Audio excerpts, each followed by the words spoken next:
Welcome to Chronic Combat Conversations, a live look at our best bets, picks, and predictions for every UFC card, with your hosts, TB Scouting MMA and The Guru back once again for the final pay-per-view of 2021, UFC 269, Charles do Bronx Oliveira versus Dustin the Diamond Poirier. And we've got a guest in the house, ladies and gentlemen. He is one of our good friends. He's a winner, knows how to cash these bets. I mean, a pillar in the MMA community for sure. I mean, if you bet MMA, you know this guy. Lucrative MMA. Welcome, buddy.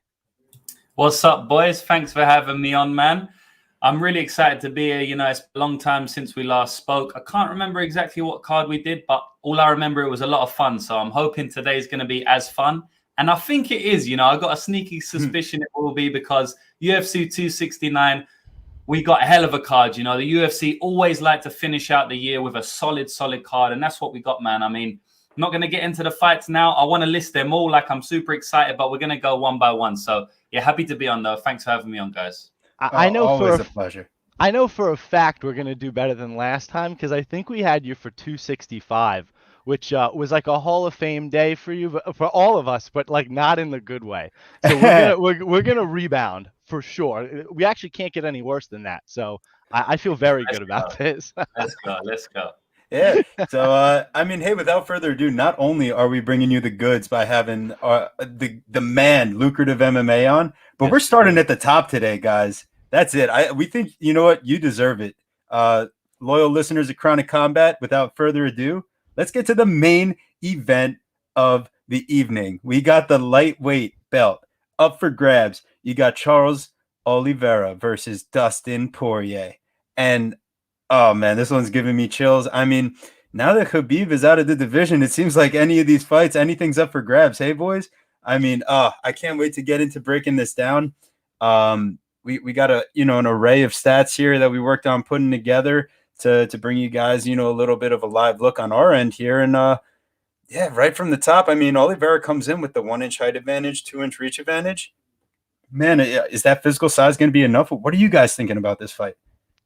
There's first thing to say, this is a matchup that I feel like everybody has kind of known was coming, and now that it's finally here, I just, like you said, pins and needles. Dustin said it earlier in his interviews that he's getting goosebumps just thinking about the fact that he can be an undisputed champion come this weekend, and it's hard not to get excited for him. A guy that has his not only his lightweight belt, up for grabs essentially, right? That title for him, but fighter of the year will be up for grabs for him if he can come away with this win.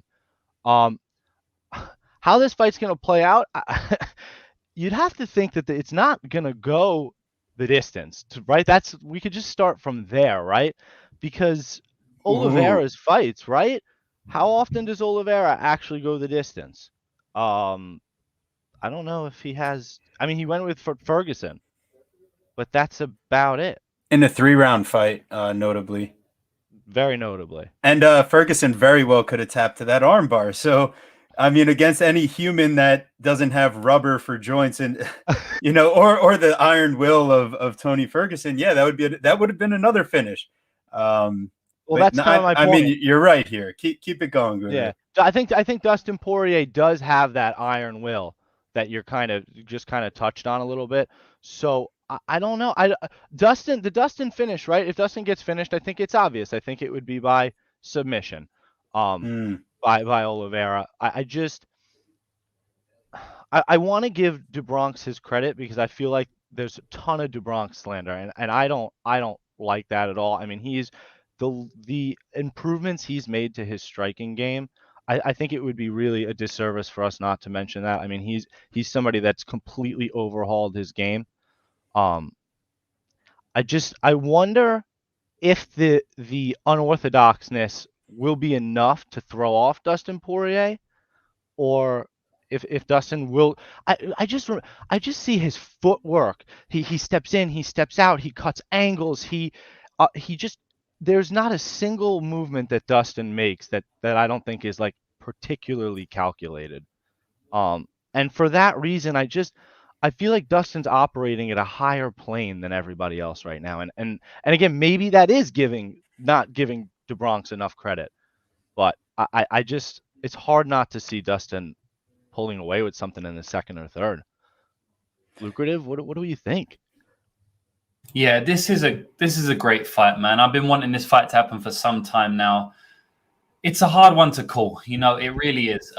I'm gonna lean on the Dustin side, but I mean, just touching on DuBronx, you said that he's made improvements. I mean, he's one of the most improved fighters in the UFC, in UFC history. Like, honestly, he is one of the most improved fighters in the whole UFC, ever that there's ever been. Because it's not like he was a bad fighter before; he was a very good fighter. But you go back to his fights with Paul Felder, even Max Holloway. I know that that was a strange fight, but I mean, the way he fights now is completely different. He's still got that submission in his back pocket. He's amazing when he gets the back. He can submit you from anywhere. We saw what he did to Tony Ferguson, almost did to Tony Ferguson. He also showed a new wrinkle there, but just grapple fucking him for 3 rounds, which he isn't really known for. I mean, if he takes you back, he can keep you down, but that was a new wrinkle to his game. Just take down and top pressure and just stay there for the whole round. It was a 15-minute domination. And I don't think many people saw that, honestly. So even up to a year ago, he's still making improvements, So look, he could still make improvements this fight. We may see the best Charles Oliveira we have ever seen this fight. I don't necessarily want to say that he is at the top of his peak yet. With Dustin Poirier, he's also probably making improvements. I mean, I don't really think he's on a downslide either. I think they're both in their prime, and they're both either, at the top of their prime right now, or not even reached it yet. I don't think they're over the hill. I don't think they've started to go down at all. So, I mean, this is a fantastic fight. Yeah. Charles Oliveira is very tight on the feet. You said he's unorthodox. He's very unorthodox, right? In terms of he will come through with unorthodox strikes. I remember he threw a Superman front elbow, a Superman elbow against Nick Lentz, which actually cut him open there. So he does throw unorthodox strikes, but his striking is also very traditional and technical in terms of the way he throws the strikes. Not necessarily the strikes he throws, but the way he throws them. He's super tight. We saw the hook that he dropped Chandler with, very, very tight, not an unorthodox hook at all, very tight, close to the chin, dropped him. He's got them low calf kicks, which are very, very traditional, in MMA these days anyway. And he's got the Muay Thai thigh kick, which is traditional. He's a great fighter. He's a great striker. I do think that if it gets past 2.5 rounds, I think it's Dustin's fight to lose. I mean, Dustin has gone 5 rounds time and time again. He's been scheduled for more 5-round contests than Charles DuBronx. We've seen him proven over 5 rounds, where we haven't really seen Charles DuBronx proven over 5 rounds. I will say that I believe he could go 5 rounds, Charles, because even in the Tony Ferguson fight, 15 minutes, he was completely fine. And then if you want to talk about the fight with Kevin Lee, I believe that was in the 3rd round. He had tons of cardio. He was just putting it on Lee. Lee was taking him down, making him work from guard. He still got up and his cardio looked completely fine. But I do think that if it gets into the later rounds, I think at that point, Dustin's going to start to take over, because I would have to assume that Charles Oliveira is probably not going to be able to inflict the damage that he wants to if he hasn't done it by then. If he hasn't got Dustin out in the first 2.5 rounds, I just think Dustin's going to take over. I think his style is more of a build style, whereas DuBronx is more of a fast shooter, come straight out of the blocks and attack you. And that's why the guy's got tons of 1st round, 2nd round finishes, So, I'm going to say Dustin Poirier wins the fight, just because I kind of like to tend to the fighter who I believe wins if the fight does go late. Because, often we think fights are going to finish early, but they just end up going late, right? I mean, it's happened a lot recently. And I will say that if this main event goes the distance, it's going to continue that crazy streak we've been having, like 15 main events that have gone in, I don't know what it is, but it's like 10 main events in a row that's gone a distance, which is quite strange, like one after the other. I don't think this is going the distance, in terms of betting, because obviously this is a betting podcast. I think Dustin Poirier inside the distance, even Charles Oliveira inside the distance is also a good play. I like the under 2.5 rounds, it's like minus 140 right now. Charles Oliveira very rarely goes over 2.5 rounds. I like the under 2.5 rounds in this spot. I'm going to say that Dustin Poirier wins this fight. And I'm going to say it's in the second or third round. And if it gets past the second or third round, I become even more confident in Dustin Poirier. But honestly, where the line is at now on the money line side, I'm not really tempted on either side, man, because I respect both fighters and I respect Charles Oliveira enough to not play Dustin Poirier at chalk at like minus 160, wherever he is now. So I'll go with Dustin for the win, but it's a great fight, man. I can't wait for this one. Yeah. Ultimately, for me here, I don't think that Oliveira can present enough one strike capabilities to scare Dustin off of his forward marching tendencies. I think that the pressure, the volume, the building, I mean, as far as landing strikes go, I mean, the differential for Poirier over, fights and rounds and rounds. I mean, this is someone that is proven that he can take someone's best strike and keep on going. I know that second round against Hooker was sketchy. It was also his first fight since Khabib. So, I mean, he's coming in against a bigger guy, looking to get into a brawl, not looking to wrestle as much. I do get worried. Poirier loves jumping gilly. And, I don't think that that's going to be his best path here. He needs to stuff the takedowns, keep it on the feet. And if he's going to do anything, he can wrestle offensively. I just wouldn't recommend it unless he has Oliveira hurt. But I noticed, when Chandler landed anything flush early, Oliveira was shooting for takedowns immediately. I'm not saying he was quitting. I'm not saying he had that I want to get out of there mentality like he might have shown in the past, but it is notable for someone that cuts so much weight that anytime he gets touched, flush and you could see his chin rock a little bit, Oliveira is definitely looking to shoot. And I just hope that Poirier doesn't use that time to jump for a guillotine like Michael Chandler did as well. And instead stuff the takedown and keep on trying to piece him up on the feet. Yeah, one of the things that we really do like to talk about on this show, especially with the main event spot, is fighters getting into a rhythm, setting a pace, and kind of keeping that pace together. And then that's one of the major reasons why we think that they go the distance. I really do think that this is one of those fights, especially with how unorthodox Charles Oliveira is and the differences in their game plans, like what they want to do to become successful in the outcome of the fight. I do think that this is not one of those fights where they will kind of feed off each other, keep the same pace, and crash through decision. I think that this one comes to a finish for sure. Yeah, ultimately, I found myself on the Poirier money line. It does make me sweat a little bit thinking about the capabilities of Oliveira as a finisher. I just don't think it's so easy to finish Poirier at this stage. Yeah, and I mean, he got 10-8'd that first round.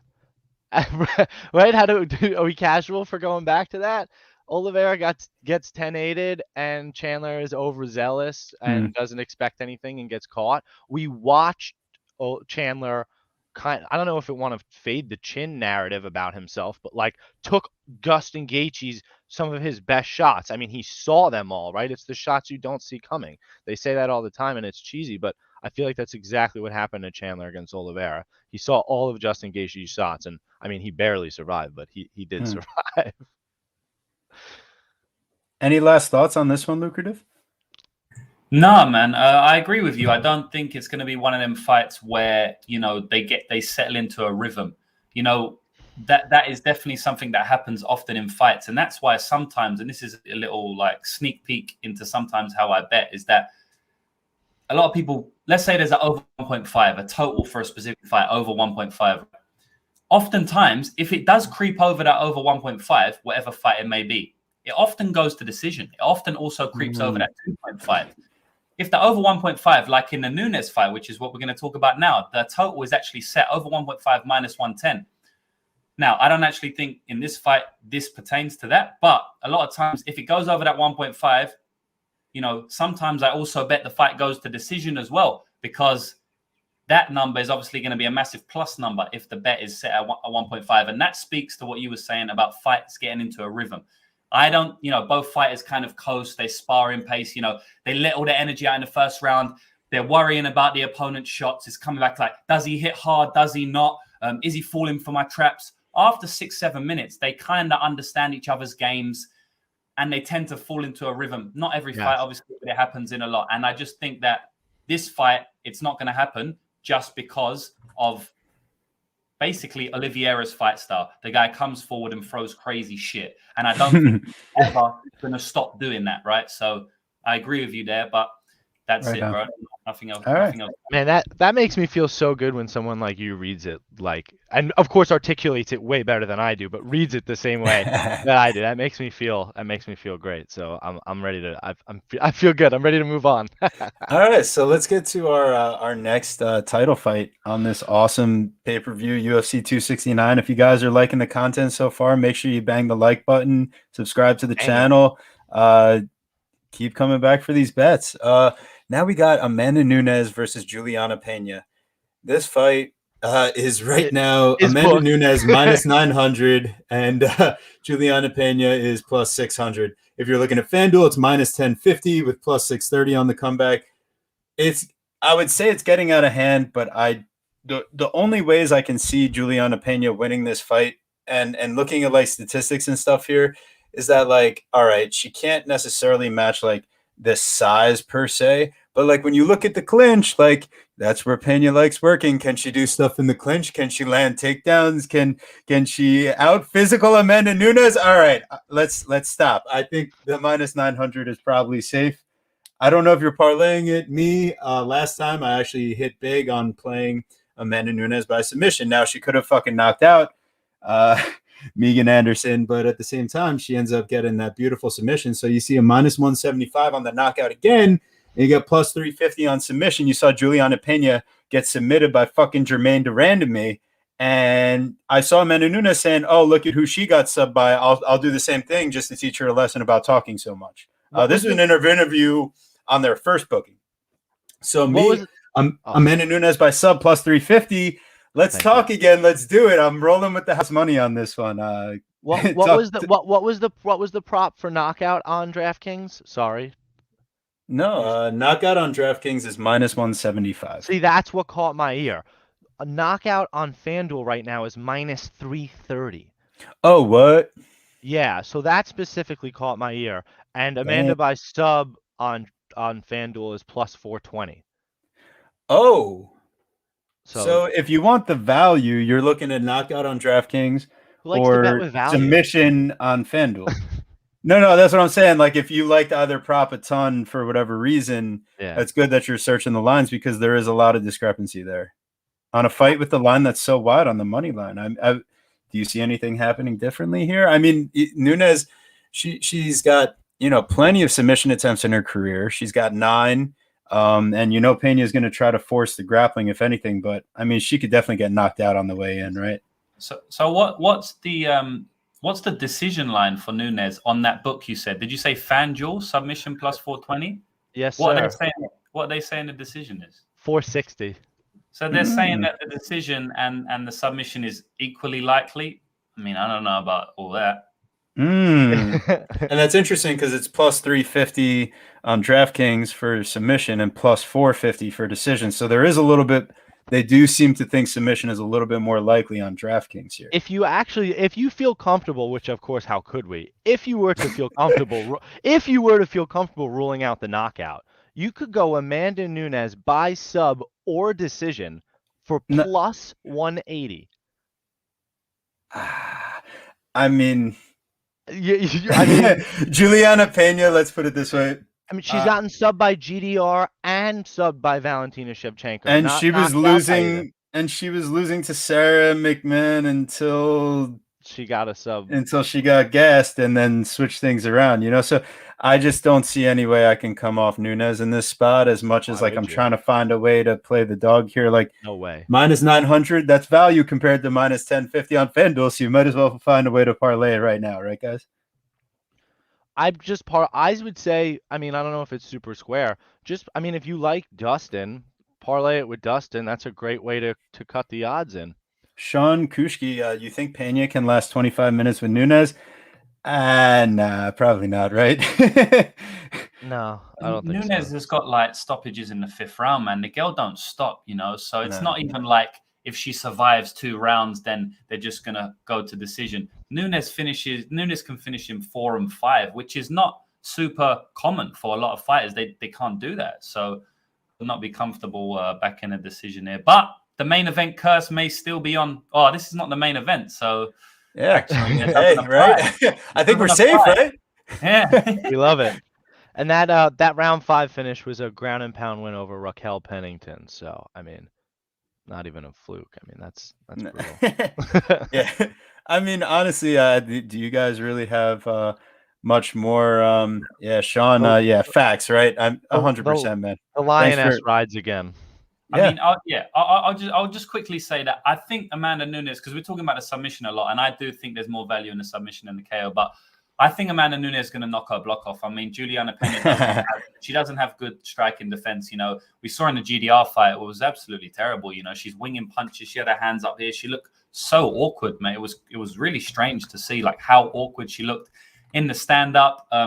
I think she's going to knock her block off. But when the disparity is so much, like minus 150 for KO and then like plus 400 for the submission, I mean, it could be a club and sub, right? You know, and Juliana Penn has never been knocked out. She's only been sub. She loves getting subs. She's going to desperately shoot for takedowns. So she's going to be in that grappling realm anyway. Also, when she gets hurt, she's going to shoot for panic takedowns, just like Miesha Tate did. And Miesha Tate ended up getting reversed and sub by Amanda Nunes. So, I mean, value-wise, play the submission, and I probably will be on that myself, though I do think that she's going to probably, before the submission, she'll probably get dropped on the feet first. So it's kind of like 50-50 what way it's going to go. I feel that. I feel that. Inside the distance for sure. You know what? And even though that might be super chalky, and we will just double check right now just to see what the inside the distance is for Nunes. Right now, knockout or submission is minus 350. That saves you like a third of the line right there. You might as well play that, right? Parlay piece. I would say, yeah. I can't see Pena surviving, man. I'll eat my hat, you know. Fair enough. But yeah, so let's get on to our next fight here. We have Jeff Neal, hands of steel, a little drunk behind the wheel. Whoa! Oh my God, oopsies! And then we got Santiago Ponzinibbio.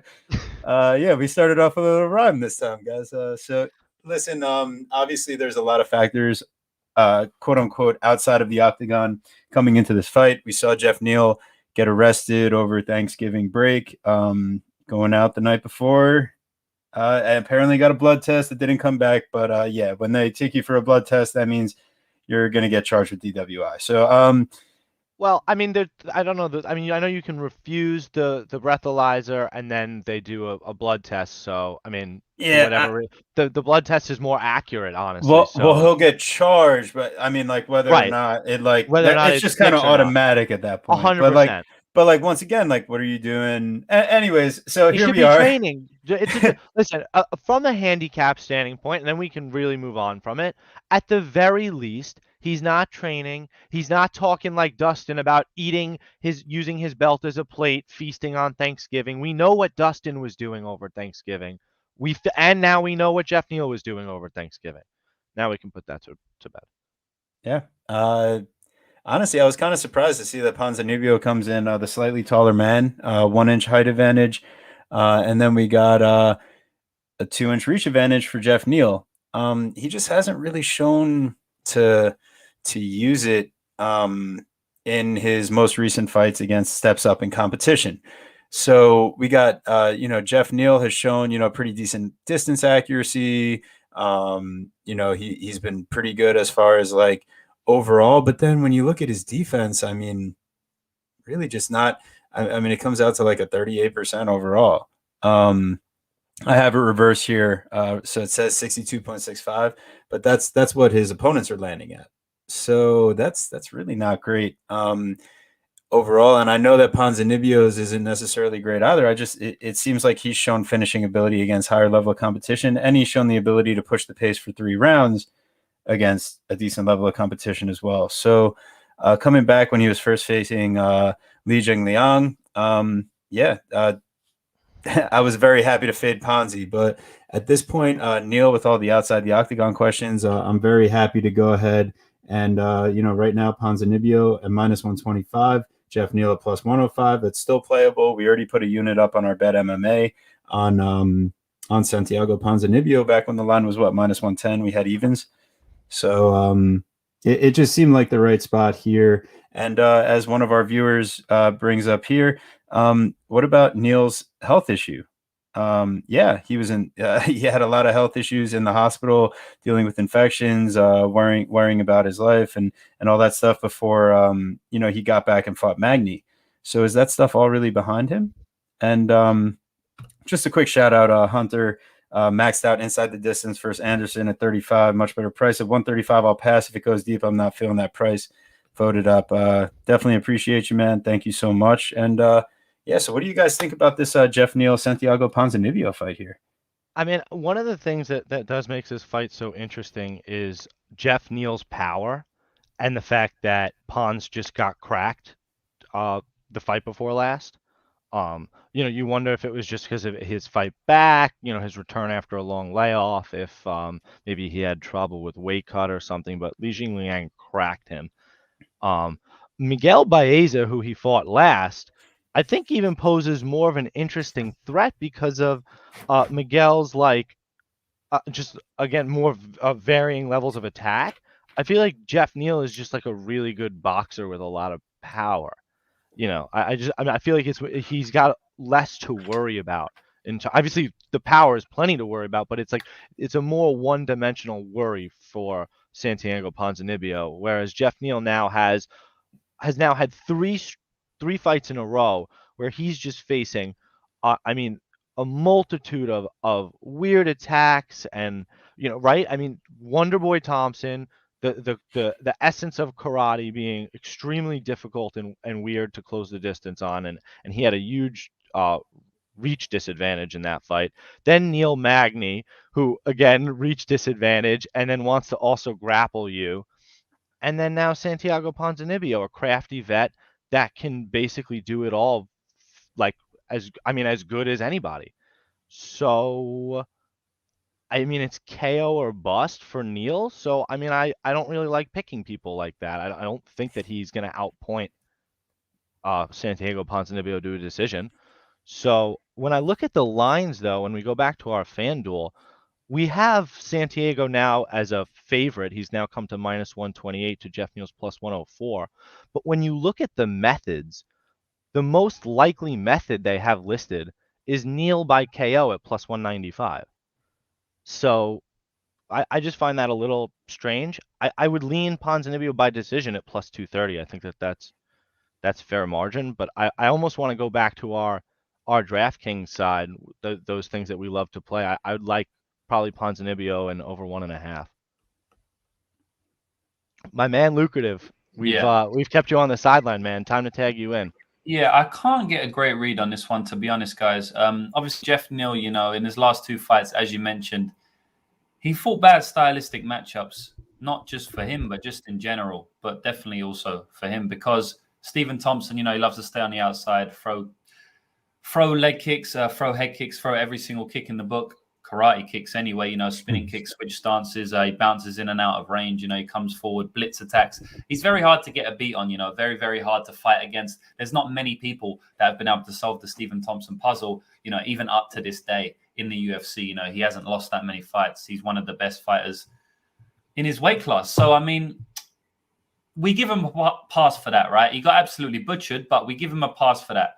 And then he comes up against Neil Magny. And obviously Neil Magny, when he fights strikers, he has a good style to kind of stop them coming forward, clinch them. He obviously wasn't able to do this against Ponzinibbio. Ponzinibbio knocked him out in the 4th round. There was a brutal knockout as well. And he kind of just walked him down for that whole fight. But he hurt Neil Magny early in that fight, and Neil Magny never really recovered. I remember him having problems with the eye and stuff like that.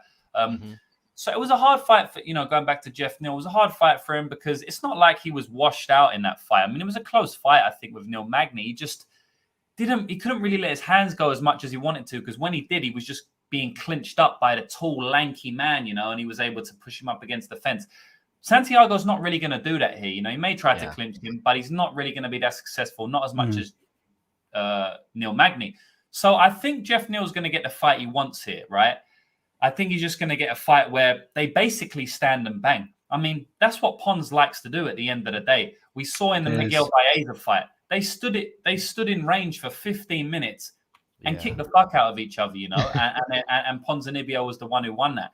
Rest in peace to my under 2.5 bet in that, because that was sickening to watch. You know, they just both destroying each other and no one goes down. You know, it's one of them Gaethje Chandler fights. Not as bad as that. Anyway, yeah, he likes to stay in the pocket, and just obviously he will like to be out in range, throwing leg kicks and stuff. But at the end of the day, we've seen time and time again, Ponzinibbio cracks hard. He likes to be in the center, throwing heavy shots, and Jeff Neal likes to do that as well. So it could be a shootout. When you get shootouts, it's very scary to bet on, because it's like either side can go down. It could be similar to the Dustin Poirier Oliveira fight, where they're just going to exchange in the middle. It's very scary. You know, it's kind of like Chandler and Gaethje as well. Scary to back either side.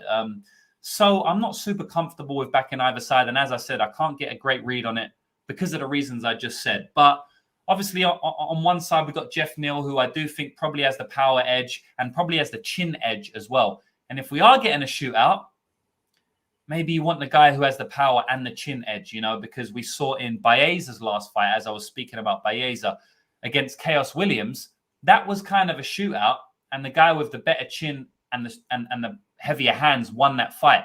This is not a carbon copy of that fight by any means, but it's just, you know, it's kind of like a parallel. So I'll go with Jeff Neal just to be, you know, contradicting to what you guys have said, just to give the other side of the story. But as I said, I don't have like a solid read on it. But, you know, I'll say Jeff Neal catches him at some point during the 15 minutes after probably being behind on points, because Pons is just outpointing him, leg kicks, body kicks, straight punches, keeping him at range. But Jeff Neal eventually lands something. But again, no supreme confidence in that take. Yeah, you're not wrong. I was against Ponzinibbio in his last two fights, so I'm 1-1 doing that. So tough, definitely a tough fight. So one of the more exciting fights, and obviously, unfortunately, not as exciting as Leon Edwards and Jorge Masvidal would have been, but we may get some other fun things out of that. Hunter M says, Neal seemed fine at media day, very level-headed. Meeting Neal in the middle has not proven to be a winning formula. He flipped. Interesting. I can totally understand that. And hey, maybe this is a little comeback spot for Neal. I'm just the outside the octagon stuff really made me jump to this type of thing. You know, just distraction-wise, all that. But yeah, listen, he is a professional at this point, and he is hungry to come back. So I could totally see the lucrative and Hunter side of this. And let's see who you guys are rolling with.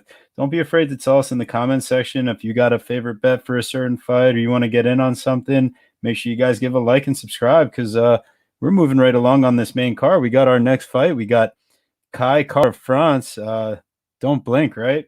Versus Cody No Love Garbrandt. Is he loving the cut down to 125 here?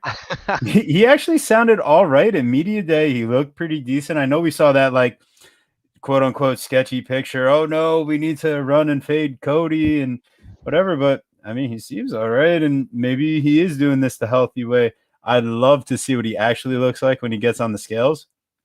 So that's extremely important. And something I found extremely notable in this fight is that even though Kai Kara France is giving up 4 inches of height, he's got a 4-inch reach advantage. You got the little alligator T-Rex arms from Cody Garbrandt, and Kai Kara France loves throwing out volume, the 1-2s, leg kicks. He works to the body. He's throwing double jabs, followed up by, you know, the straight right. Kai Kara France is going to bring the volume. So can Cody land the knockout blow? Because his power is unprecedented at 135. So can you imagine what it's going to look like dropping down to 125? And keep in mind, this is someone in Kai Kara France who gets wobbled around by our buddy Brandon Royval a couple times. Now, some spinning elbows are nasty, and he jumps into like a little standing like guillotine, whatever. But it definitely makes me a little nervous as far as Kai Kara France being able to take the power coming back. The question is Cody going to be able to unleash it enough? I don't know if I can trust it. You see the line right now is sitting minus 135 for Cody Garbrandt and plus 115 for Kai Kara-France. It opened at minus 180 for Cody and plus 155 for Kai Kara-France. This line's coming together quick. What are you guys thinking? You're starting to see that line move back towards the opener. You're seeing Cody at on FanDuel minus 148 and Kai Kara-France plus 120. This is a really difficult, tricky fight, I think, to predict who's going to win because of the multitude of different factors coming into it. The main one being Cody Garbrandt at this new weight class. My big read is that that Kai Kara-France hasn't gotten knocked out. Like, that's not how he's lost. He's lost all his finishes have been by sub. Although wait, I think he has two one, knockout losses in his right. career. One of them is back in 2011. They're probably both back in 2011 on the New Zealand regional scene. So like, all right, so 10 years ago, and intense anybody that means anything, he hasn't been finished. And each time I'd been knocked out, I should say. I don't see Cody getting a submission, and I think his chin is tested. I don't think that Cody lands this incredible shot and puts himself on the map. And I don't think Don't Blink gets another finish, which would, to follow up on his first ever finish in the UFC. I think he kind of goes back to who he is, which is a volume heavy, pressure fighter, essentially, who's going to be held off a bit by Cody's power. So I see more of like the Font fight ish, in the fact that you're going to see high level strikers, high level and mixed martial arts guys going at it. My bet at this particular juncture is the fight to go the distance at plus 122. Plus 122, because I was sitting here thinking Kai Kara-France plus 350 by decision was super interesting, but to go the distance itself is plus money, lucrative. Yeah. Where do you find yourself on this fight? Yeah, this is a hard one because obviously there's a lot of question marks coming in on the Cody Garbrandt side, not only because he's moving down to flyweight and how we look at flyweight, but his style, how will it adapt to flyweight? So Cody is known for being fast, right? Fast hands, fast in and out movement. He likes to stay on the outside and dart in, land about 8 hooks, and you've only thrown 1 shot, get back out. Is his speed gonna translate to flyweight where they're used to speed? Kai Kara-France is a fast guy himself. All the fighters he's been fighting at flyweight are super fast as well. So I don't know if one of the biggest attributes that Cody Garbrandt has, which is his speed, is going to translate as well into this weight class, right? That's so intelligent. Well, yeah. So because that's yet to be seen, it's kind of hard, to get a full grasp on how the fight's going to go. Also, if he can't land that shot, if he can't land a shot with the speed, the power is kind of taken out of the conversation. It's just a hard one in general. I'd be interested to see who's going to take the center of the octagon in this fight as well, because both of them kind of like to counter. They're both technical strikers. They like to stay on the outside, skirt the outside of the octagon and land something big. We've seen that in a lot of their fights now. So that would be interesting to see who actually takes the center of the octagon, because I do think that could determine who's going to win the fight. Not saying the person who takes the center of the octagon is even going to win the fight. It might be a detriment to that person because that's not their style. But I would like to see, who wins that battle there. Kai Kara-France is a very good striker. He trains at City Kickboxing, which is where I am in Auckland. He's a very high-level striker, very technical guy. But he does get hit, quite often. So if he gets hit by Cody Garbrandt, I think it's probably going to be the hardest he's ever been hit. Just off the top of my head, I don't really think he's fought a fighter who hits as hard as Cody. And I assume Cody's going to translate his power down to 125. Look, if he drains himself so much, maybe he won't hit as hard. But I would say that he's probably going to hit, as hard, maybe even harder. We do often see that when fighters drop down their weight class. So it's kind of like a stay away fight for me in terms of the money line, just because of the question mark on Cody. And, I'd probably even lean Kai because of the volume. But at the same time, Cody's been in there with the highest level of competition. Kai hasn't really, when he has as well, it's been, who's Kai fought really? I mean, he's fought Paiva. That was a split decision win where he could have lost that fight. Tyson Nam was a fucking close fight. You know that Tyson Nam's not a great fighter. Split decision, yeah. I mean, you know, the level of competition does say something in MMA, but at the same time, Cody, yeah, he's been in there with these fighters, but has he beat him? Not really. I mean, he beat Dominic Cruz. Who else has he beat? Rafael Sunsao. Do you know what I mean? I mean, he ain't really got super high level wins either. He's fought Pedro Munez, TJ Dillashaw. Yeah, he's been in with them fighters, but he got knocked out by them. So it's just a hard one on all fronts for me. I kind of want to see how Cody translates his style to the flyweight division, and I wouldn't be surprised if Cody uses some takedowns in this fight as well. You know, we've seen Kai Kara France have decent takedown defense, but Cody is a good wrestler. He does have the wrestling in his back pocket, and I would actually like to see Cody implement some wrestling in this fight. I think if he does that, it give him a better chance to win, not only because, you know, he can win with the wrestling, but also because it will throw Kai Kara off. And, you know, anytime you get someone thinking about more than one thing, you're more likely to land that one thing, which is obviously the knockout shot, which is what Cody's always looking for. So, yeah, for me, I'm going to stay away, but I'm interested to see where the line goes, and I'm also interested to see some of these props.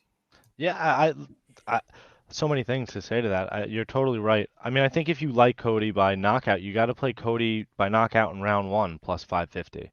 Otherwise, I think it's going the distance. Otherwise, I really do. You know, I'd be really weird to see some sort of mid second round finish. Yeah, I mean, listen, I'm not. This is definitely not a dog of the day spot. This isn't anything where I'm hammering home, but the little Kai Kara France by decision plus 350.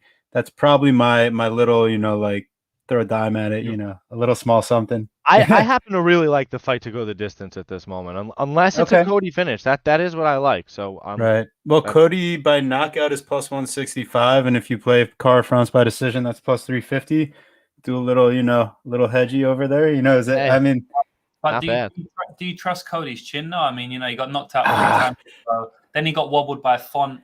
Obviously, he did well to go 5 rounds, but moving down to flyweight, we often see that when fighters move down, their chins are compromised. So it's a risk, in my opinion. Not to say that it can't happen, but you know, there's just a lot of question marks around it. That's why it's a little bit scary. Just gotta see the weight cut, gotta see the face off.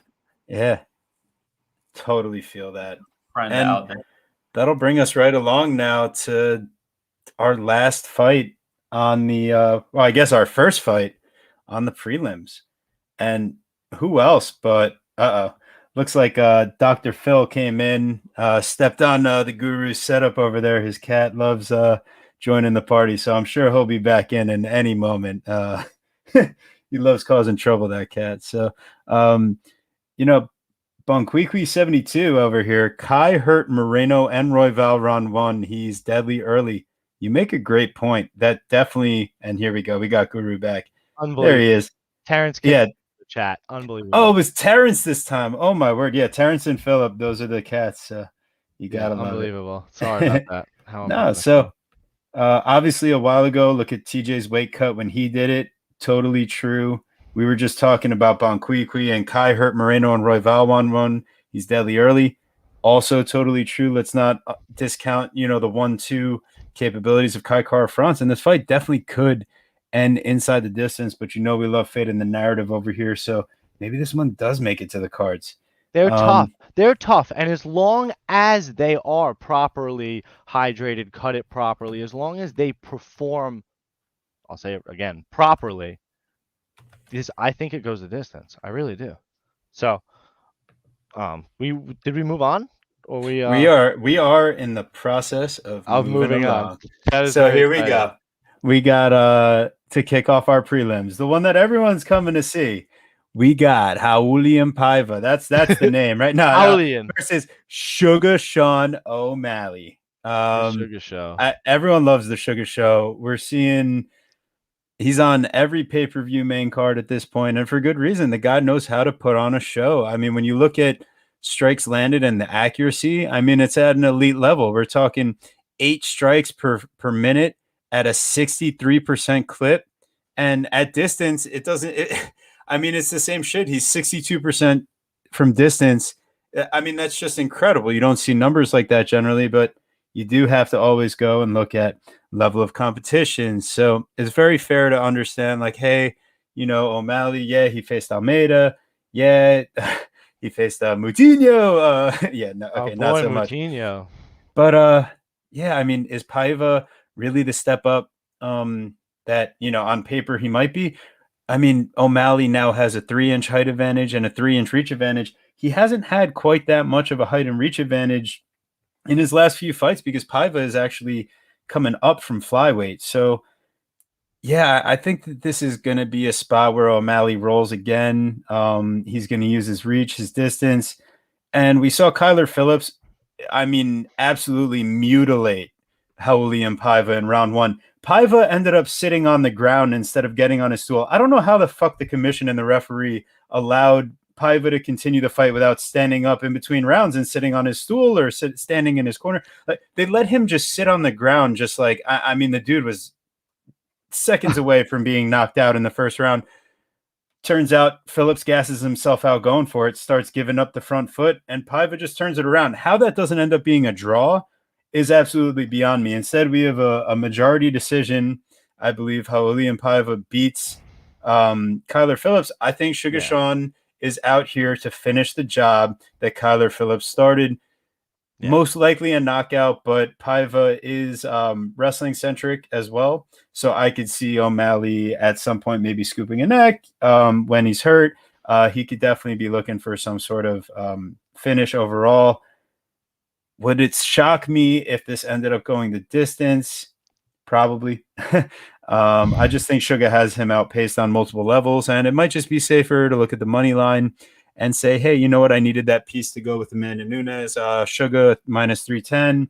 Let's play some big favorites, right? What are you thinking?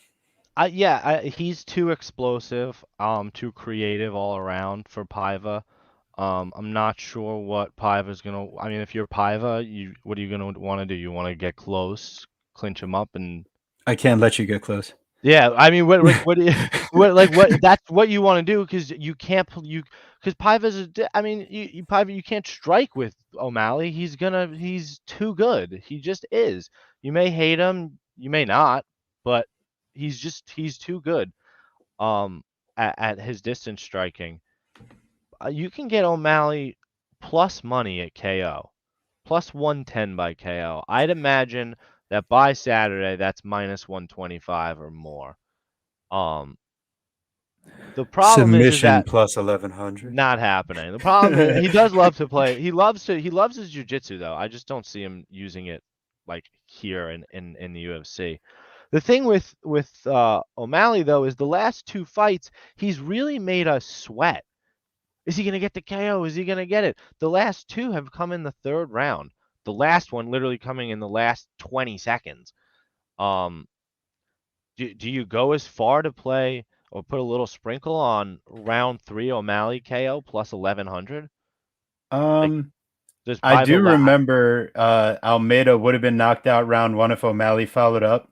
And also Moutinho was like saved by the bell at the end of round 1 as well. So it's not like O'Malley doesn't have it. No, it was Herb Dean. Yeah. Herb Dean was doing his best Chris Taioni impression. Yeah. Honestly, O'Malley by KO plus money is good enough for me. What do you think, Lucrative? Yeah, I think O'Malley's going to be too much for Paiva here. I thought the line might be a little bit closer just because we see Paiva win that against Kyler Phillips. And Kyler Phillips, obviously, similar style to O'Malley, just in terms of the unorthodox style. He likes to stay on the outside. He throws a lot of kicks. He's got long hair, all of that sort of stuff. So I thought maybe we might see a little bit of a more generous line on O'Malley, minus 250 or something, but wasn't to be. Minus 350, minus 300, minus 330, wherever he is. I think he's going to be too much on the outside. He's going to be peppering the body with kicks. The big difference between O'Malley and Kyler Phillips is that O'Malley doesn't get tired. Now a lot of people seem to have this narrative that O'Malley gets tired. I'm not really sure. I have no idea why they think that actually. He got knockout in the third round of his Almeida fight. He's been to decision before. He's won decisions before. He's won every decision he's ever gone to. There's not many of them, but he's won any that he's ever gone to. He's got 2 third-round knockouts. In his last fight against Chris Moutinho, he landed the most strikes in the whole fight in the third round. Of course, he was a bit tired. I mean, it's a fight. You know, you're going to get a little bit tired. But how dare you? He's got great cardio, in my opinion. He's got good cardio, right? We haven't seen him in a crazy fight where he has to use his cardio. So I'm not going to say he's got great cardio. We ain't seen him clinched up against the fence, beat up like Piver will want to do. But I think he's got good cardio. So basically, there's a difference between him and Kyler Phillips. Kyler Phillips was able to do that for 1 round. I think O'Malley's going to be able to do that for 3 rounds. Piver may have success here and there with the leg kicks. He's going to try and kick O'Malley's legs. That's what anybody's going to try and do, just because there's not much else you can do to him. It's very hard to hit. And obviously we've seen him hurt with the leg kicks before. So he's going to try and, pepper them legs. I just don't really see too much what Piver brings here. Maybe he can, turn it into a dogfight against O'Malley, but I just think O'Malley's clean for him. So yeah, O'Malley, Piver's super tough. We saw in the last fight, and the guy is so fucking tough. So I would kind of like to, play it over, it's plus money, but man, I can't do it because I just see so many openings for Sugar Shane. I think Shane's going to put it on him, to be honest, man. I think he's going to probably finish him, but if not, just win a clean decision. So yeah, Sugar Shane all day. Hell yeah. Sugar Sean. Roll Sugar. Yeah, I mean, pretty simple parlay piece. And if you like playing props, look at that KO, look at that inside the distance. Or if you're feeling saucy, maybe it does go to decision on this one. But hey, at this point, we're gonna do a quick little switcheroo on our next fights here. For our doppelganger. Yeah, we got for Dominic Cruz's twin over here. Yeah, we got Pedro Munoz versus the Dominator, Dominic Cruz. This is quite a matchup, and they think so on the betting line, given that, I mean, this thing opened up pretty damn even, and now we got Cruz at plus 100, Munoz at minus 120. Seeing Munoz go the distance with Jose Aldo in his last fight, albeit getting outstruck, certainly impressive, but we're not here to give too much credit to people in their losses, because ultimately he gets outstruck, shows that he swings at air, swings heavy, and Munoz definitely throws a lot of power into his shots and tries to counter, but heavy on the leg kicks. Definitely been throwing more and more in his last few fights.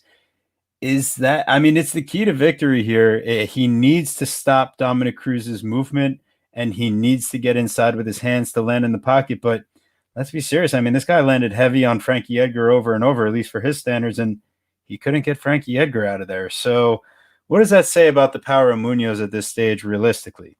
I found myself kind of leaning towards the side of Munoz here, but Guru, speak to us a little bit, huh? Yeah, I really feel differently, and I've been like I don't want to say a Dominic Cruz hater, but I've never been a huge fan of him per se. Cody's win over him was one of my favorite fights of all time. I've never been a huge fan of his commentary. With all that being said, I think that this is a really good spot for Dominic Cruz. I think since the title fight, he's in the good graces of the UFC. He picks these fights. So if he wants Pedro Munoz, there's a reason he wants Pedro Munoz. It's the same reason he wanted Casey Kenny, which, was a tough fight for him, but it was a great stepping stone to get him back into the UFC, and it was just a good litmus test for Dominic himself. I think Pedro is just that proper step up, in that Pedro's going to give a fair amount of activity, but he's not super dangerous in terms of some sort of knockout or anything like that. He's not super dangerous in some sort of elite grappling or elite wrestling. He's not super dangerous in some sort of elite submission area. So what's he going to do? He's going to kick him in the leg a bunch? Yeah, we've seen Pedro Munoz uptick the leg kicks like in an insane amount. I mean, he throws like over 40 leg kicks a fight for the last 3 fights. That's great. But Dominic Cruz has incredible footwork, switches stances like nobody else, stands straight in front of people, moves around. So when Pedro, who usually is an inaccurate striker and is used to banking on leg kicks hitting, when he now misses more leg kicks than he's used to missing, and Dominic Cruz is popping in and out, tagging him left and right, shifting around. Pedro's going to get frustrated by that. You think he's just going to stick to middling leg kicks? No, we know what Pedro does. He starts whiffing on his jabs and whiffing with his overhands. So I just think that this is a good fight for Dominic Cruz to come out and be quintessential Dominic Cruz. I don't think that there's a finish because he literally has pillows for hands. But I think Dominic Cruz wins a decision fairly overwhelmingly again here. So Dominic Cruz by decision plus 165 seems like I think the line is moving the wrong direction. Like I don't know who's driving the line towards Pedro. Like is that recency bias because Pedro fought more recently against Jose Aldo? Like what would that be? Because he didn't look like very good against Jose. What was his game plan against Jose? Like I don't know. I have no idea. It was poor if he had one. So let's hand it off one final time, unfortunately, to our man Lucrative. What do you got for us, buddy?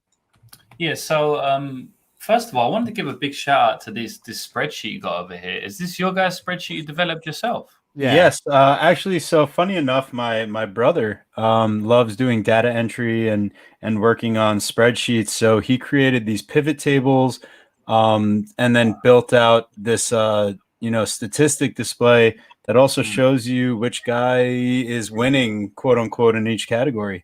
So, and then you just type in the guys' names, updates live, and then you can. I'd like to add a few more things, maybe take a couple things out, but we're going to continue to tweak it as we go.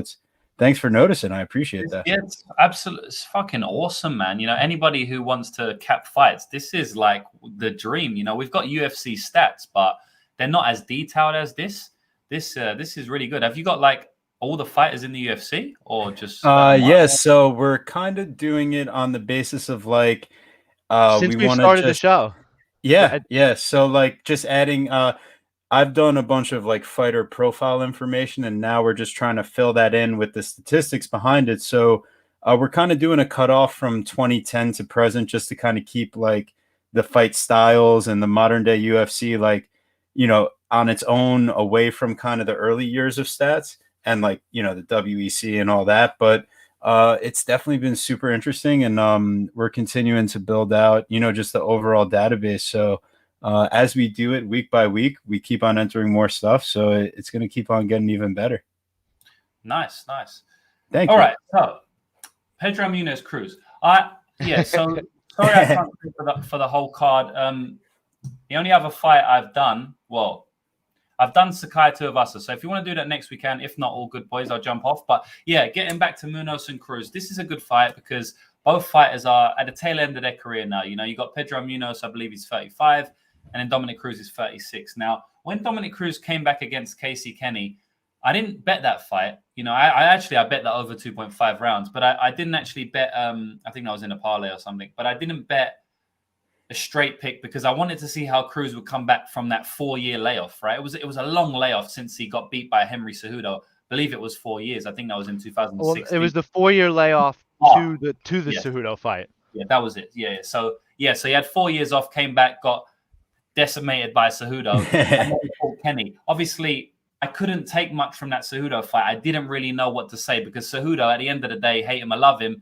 You know, a lot of people call him cringy, but he is a very, very elite fighter. You know, one of the best fighters in UFC history. So I couldn't take too much from that. So I wanted to see how he would fight against Kenny. And honestly, against Kenny, he impressed me, you know. If you would look to that Cejudo fight and said, "Oh, Dominic Cruz, he got stopped in the second round. He's done. You know, he's never been stopped before," like a lot of people were saying, then you would have thought that he was going to get beat by Kenny, right? It was minus 110 pick'em, so the bookies didn't know either, just like me. But he performed well in that fight. You know, was able to keep on his bike, and everyone knows what Dominic Cruz is going to do, but not many people can stop it, right? He's going to be on his bike. He's going to be changing rhythm, switching stances, lateral movements, moving up and down. And Henry Cejudo obviously had a great game plan. And so did TJ Dillashaw in their rematch. Not in their rematch, in their fight. He had a great game plan, which was just to boot the legs out. Henry Cejudo done that very well. Obviously, Casey Kenny tried to do that, but he couldn't do it because it's not just easy as doing it, right? So I think people who just think Munoz is going to go there and just kick the legs out of Dominic Cruz probably have another thing coming. I'm not saying he can't do it, but what I'm saying is it's so obvious what you need to do against Dominic Cruz because we've seen TJ Dillashaw have success. He didn't win, but he had success. And then Cejudo had great success. But it doesn't mean you're going to be able to do it. It doesn't mean Munoz is going to be able to do it. Munoz is a specialist leg kicker, by the way. He's a specialist calf kicker. But I don't really know if Munoz is going to be able to do that to Dominic Cruz, basically. And I think that the leg kicks from Munoz is basically is such a big part of this fight that it's really whether you believe he's going to be able to implement the leg kicks against Dominic Cruz as to whether you believe he's going to win the fight or not. If you don't think he can do it consistently, I don't think you think he can win the fight. If you think he's going to do it consistently, I think you could bet Pedro Munoz, right? So that's where I'm torn. Is he going to be able to do it, right? We could go into a lot of other aspects of the fight, but I think that's the overarching aspect that's going to decide the fight. So that's why I'm talking about it so much. I actually think that Dominic Cruz is probably going to be all right with the leg kicks, you know. I think he's going to be able to stay on the outside. I think he's going to get kicked in the leg, of course, a lot of times, right? But we saw Frankie Edgar, we saw Munoz try to do that to Frankie Edgar.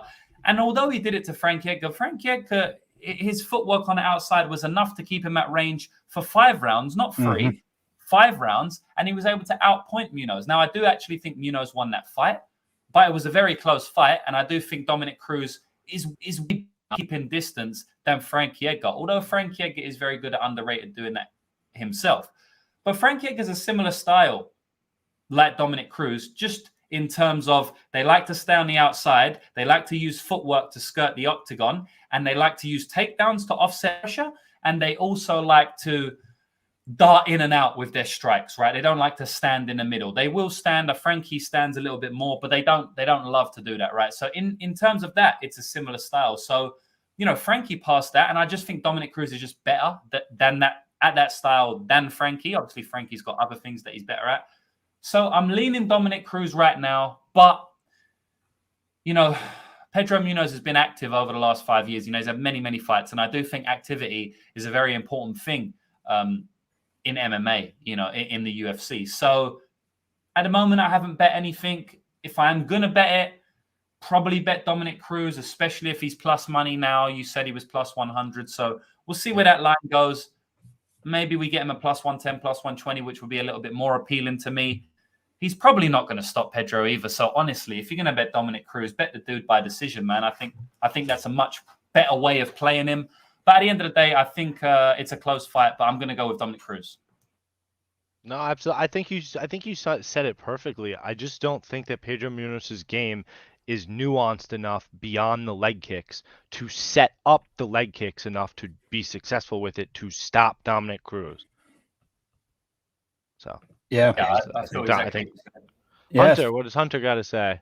First off, Jose showed the blueprint on how to deal with the leg kicks. So far, no one has learned to follow that blueprint. Ken Dom, he could. It's probably a very close call, is what it seems like. He's not going to check the leg kicks like Jose Aldo. Jose Aldo is one of the best leg kick checkers of the game. He's been doing it for years. You know, he's got an amazing. They do that in Muay Thai, right? They can check the leg kicks, yes, and that's what Aldo uses. Dominic Cruz, completely different fighter. You know, he doesn't stand in the middle and check leg kicks. He runs on the outside of the octagon. You know, he uses footwork. So I highly doubt he's going to employ a leg. You know, he's obviously going to try and check some leg kicks. I don't think he's going to be able to do it like Aldo did. I think his better option is to stay on the outside like he usually does. His legs are skinny and he has bad knees. You'll sooner see him jump over a leg kick than like really brutally check it. He will make Munoz frustrated with how much he will be kicking air. So just on top of all those attributes that we spoke about, the movement, all of that, you add on the physical attributes of a 2-inch height advantage and a 4-inch reach advantage for Dominic Cruz. Damn it, you guys did it again. You talked me onto it. So let's wait for that money to keep on moving. Maybe we get some more juicier plus money on Cruz. If not, let's throw it down. That's going to be a play right there. Definitely. Yeah. I don't know about I don't want to speak for UTV, but I don't mind jumping to Sakai and Tuivasa for our friend here. That sounds good. Lucrative. You down for one more? Yep, let's go, boys. All right. We'll end on a fun one. Yeah. So A slop fest. hey, how about we do some shoeies real quick? I Oh my God. got my flip flop right here. Does that work? No, all right. So sorry about that. Anyways, we got Augusto Sakai Terrible. versus Tai Tuivasa.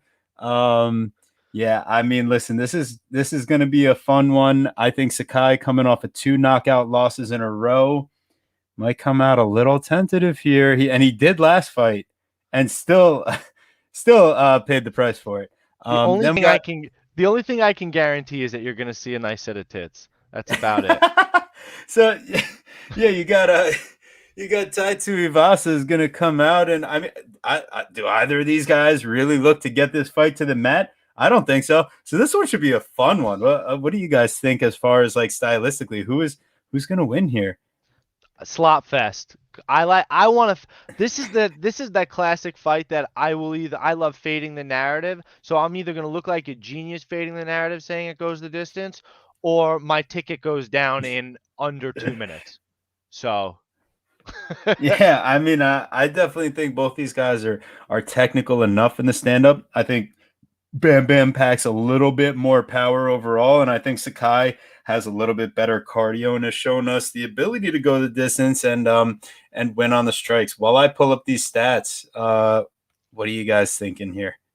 Luca, what do you got for us, man? Yeah. I think like skill for skill, it's a good fight for Sakai. I think Sakai is the much more skilled fighter in general. I think that he's got better body kicks. He's got a better diversity of strikes. Bam Bam has a very solid leg kick, and other than that, he's got decent boxing, but I don't think he's a great fighter. Just all round MMA fighter. I do think Sakai is actually a higher level MMA fighter, but at the end of the day, the higher level MMA fighters don't always win the MMA fight, right? That's not how fighting happens. It's who can implement their style and who turns up on the night. Basically, that needs to be taken into account as well. Some fighters, 9 times out of 10, they'll beat the guy, but just on that night, they just don't turn up. So it's a hard one because Tai Tuivasa is going to come in your face and he's going to put it on Sakai. And obviously, pause. We got to pause. He's going to come in your face, push you up against the cage, come in your face, and not let you escape. But yeah. He's going to really make you swallow it. Yeah, I mean, it's gonna be a crazy fight. It's gonna be a crazy fight. I think Tai Tuivasa is obviously always live for the KO, no matter who he fights. But I just think that skill for skill, this is Sakai's fight to win, and I do like to back the fighter who I just think is better all-round MMA fighter. Just in almost every category.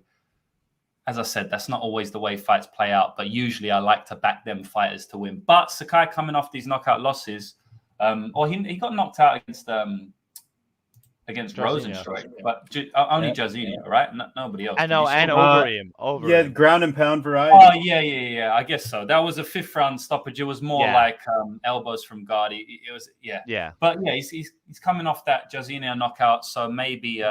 But you're right, because after that Overeem fight, when he fought Jairzinho, he was super tentative in that fight. Like, I couldn't believe what was going on. I mean, he just didn't throw a strike the whole first round. He just looked shit scared of Jairzinho. Yeah. So.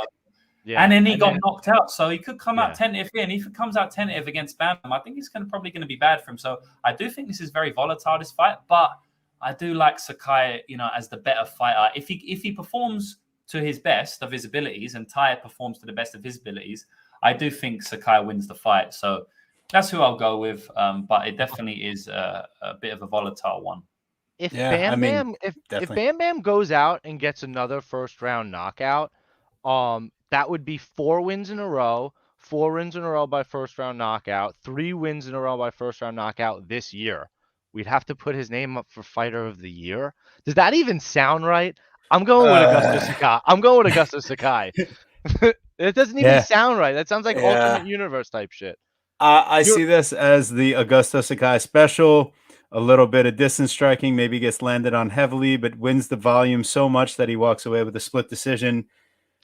Similar to the Arlovsky fight, similar to what wasn't it a split decision against Ivanov also, where he had that sick fence grab. But Sakai, even money minus 110, minus 110. Sakai plus 270. Yep. I'll take that because he's not knocking out Bam Bam, and he's not going to grapple fuck him and submit him either, which is the way that Bam Bam also likes to lose. Yeah, I would say fight goes the distance if you want to go like, really fade That's the what I narrative said. That's how here. I started Exactly. it. Yes, exactly. So following Guru, fight goes the distance, Plus Augusta 180. Sakai decision, maybe a little split decision action in there if you're feeling a little crazy, but Tuivasa by decision is plus 750, which is just stupid.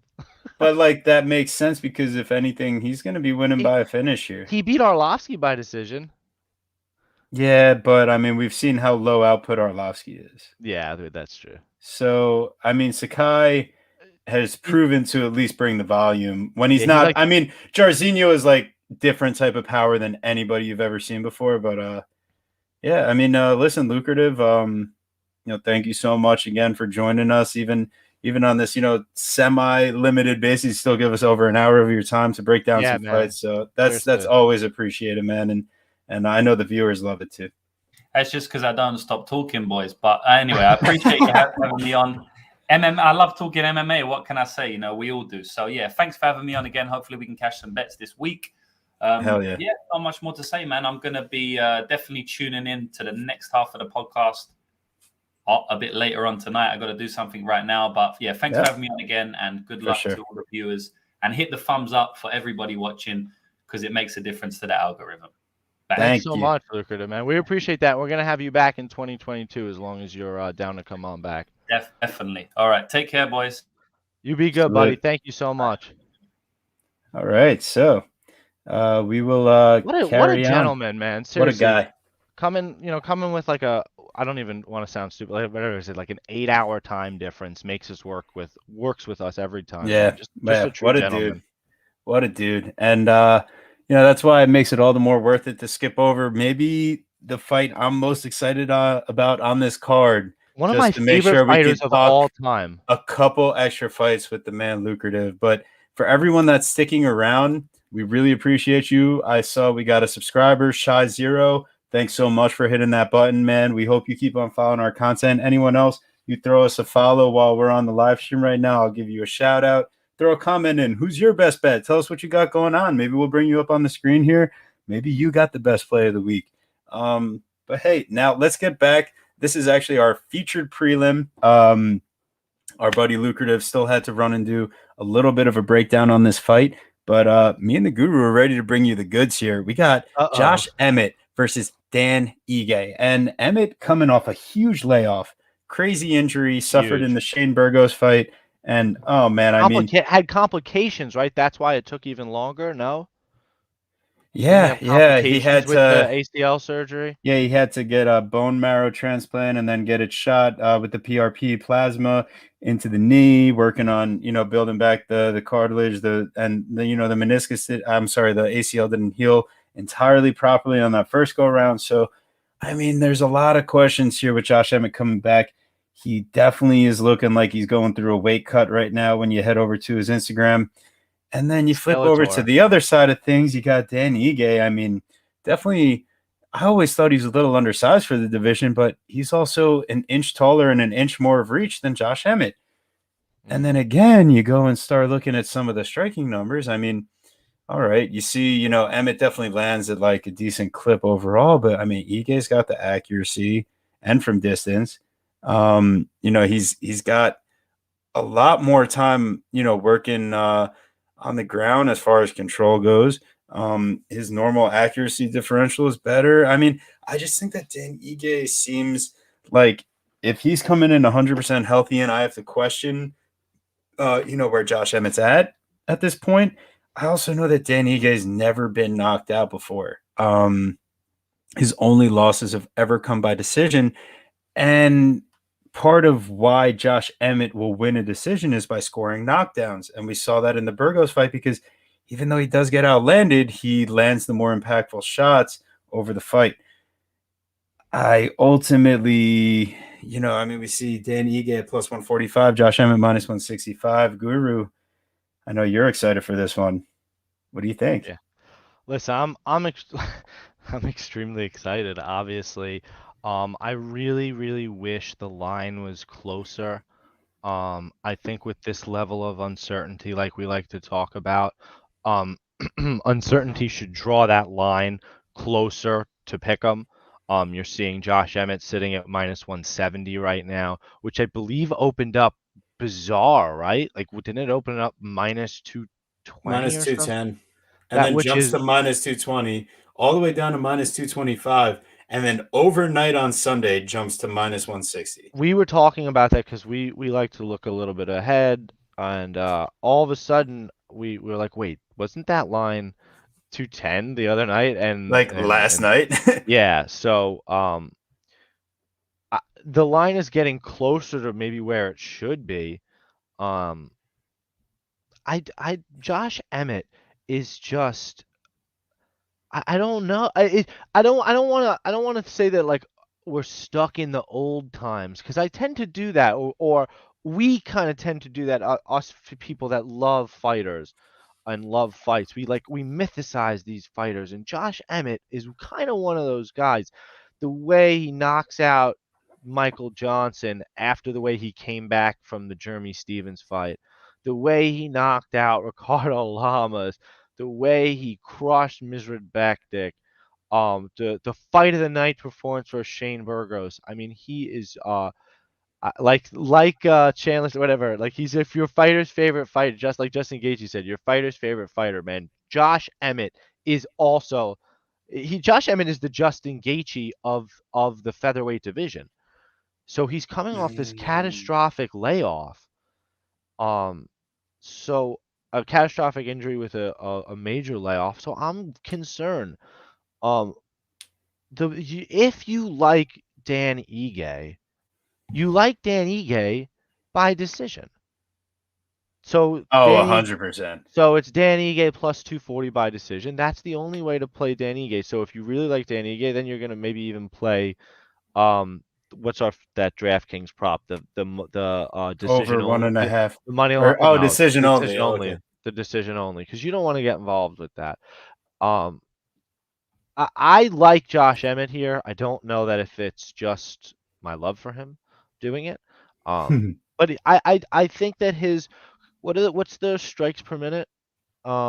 They're in Josh Emmett's favor by I mean a solid amount. Um, the distance accuracy obviously going to be a little bit lower on Josh Emmett's side with the amount that he strikes. Yeah, so what I ultimately am, coming back to is I'm talking about how Ige doesn't get knocked out, blah blah blah. He did get knocked down by Edson Barboza, mind Right, you, and and like and okay, his and distance defense. I mean, he got eh, absolute and Tyler, he got absolutely pummeled by Korean Zombie. I mean, yeah. pummeled. I mean, So if I Josh just think Emmett is 100%, I love me some Josh Emmett. I just want his knees at 100%. The rest is fine. He's gonna go out there and bang. He's taking this time off. Burgos is a better striker than Ige, faster, quicker, more explosive. I just what does Josh Emmett have to fear here? He's had a Hmm. couple crazy fights in a row, right? The Shane Burgos fight, tons of strikes coming your way. Mizrab Bektik, a submission guy, right? Bektik. Yeah. I mean, So this is honestly kind of interesting because the decision prop for Emmett is plus 150 and his knockout is plus 250. I know we're saying that this fight most likely goes to decision. It's just funny that a guy who has 6 career knockouts, um, and especially how explosive they've looked against a guy who doesn't mind getting hit. It's not that Ige can't get knocked out. He's just never faced a guy that's can knock. I mean, that has knocked him out. I mean, the later career Edson Barbosa in a different. That was his first fight at that weight class, if my memory serves me right. and Edson he still Barbosa. knocked him down. Right, Calvin and he's Kattar messed up Dan Ige, but when have we known Calvin Kattar to have like elite knockout power? Korean asked Zombie Jeremy coming Stevens. off of like a horrible, yeah, that was an elbow, stepping I elbow. know it was Um, awesome. Yeah, Not it in, was but great. not one shot power though. Gavin No, Tucker. What was Gavin Tucker gonna do? We were hoping that he was gonna volume him up or whatever. Like that was yeah. a dick. So realistically, I mean, Dan Ige is very nice. He seems like a great guy. He's also an Alliance He's in MMA dad mode person, right now too. and yeah. So I ultimately do come back to take the guy Josh Emmett. I mean, but if anything, it's I do think that Ige has what it takes to last a little bit here. And I do like Emmett to potentially land a knockout at some point, but Emmett to win an over 1.5 is minus 105. And I do think that there's going to be a feeling out process in this fight. So if I know I don't want to get too obsessed with pushing this closer to whatever, but Josh Emmett in over 1.5 minus 105, he could still get that late knockout like he's done so many times. But I do like him to land the more impactful shots overall. I don't think Ige is going to really be able to wrestle him or anything. So, He's gonna yeah, land the more impactful shots. He's also gonna land more of them. Like this is gonna. I yeah, mean, as long as Emmett comes out and does what what he's supposed to do, what he's used to doing. Um, Dan Ige skill set is not one that's going to hinder Emmett's game plan in all any right. way, shape, or form. Well,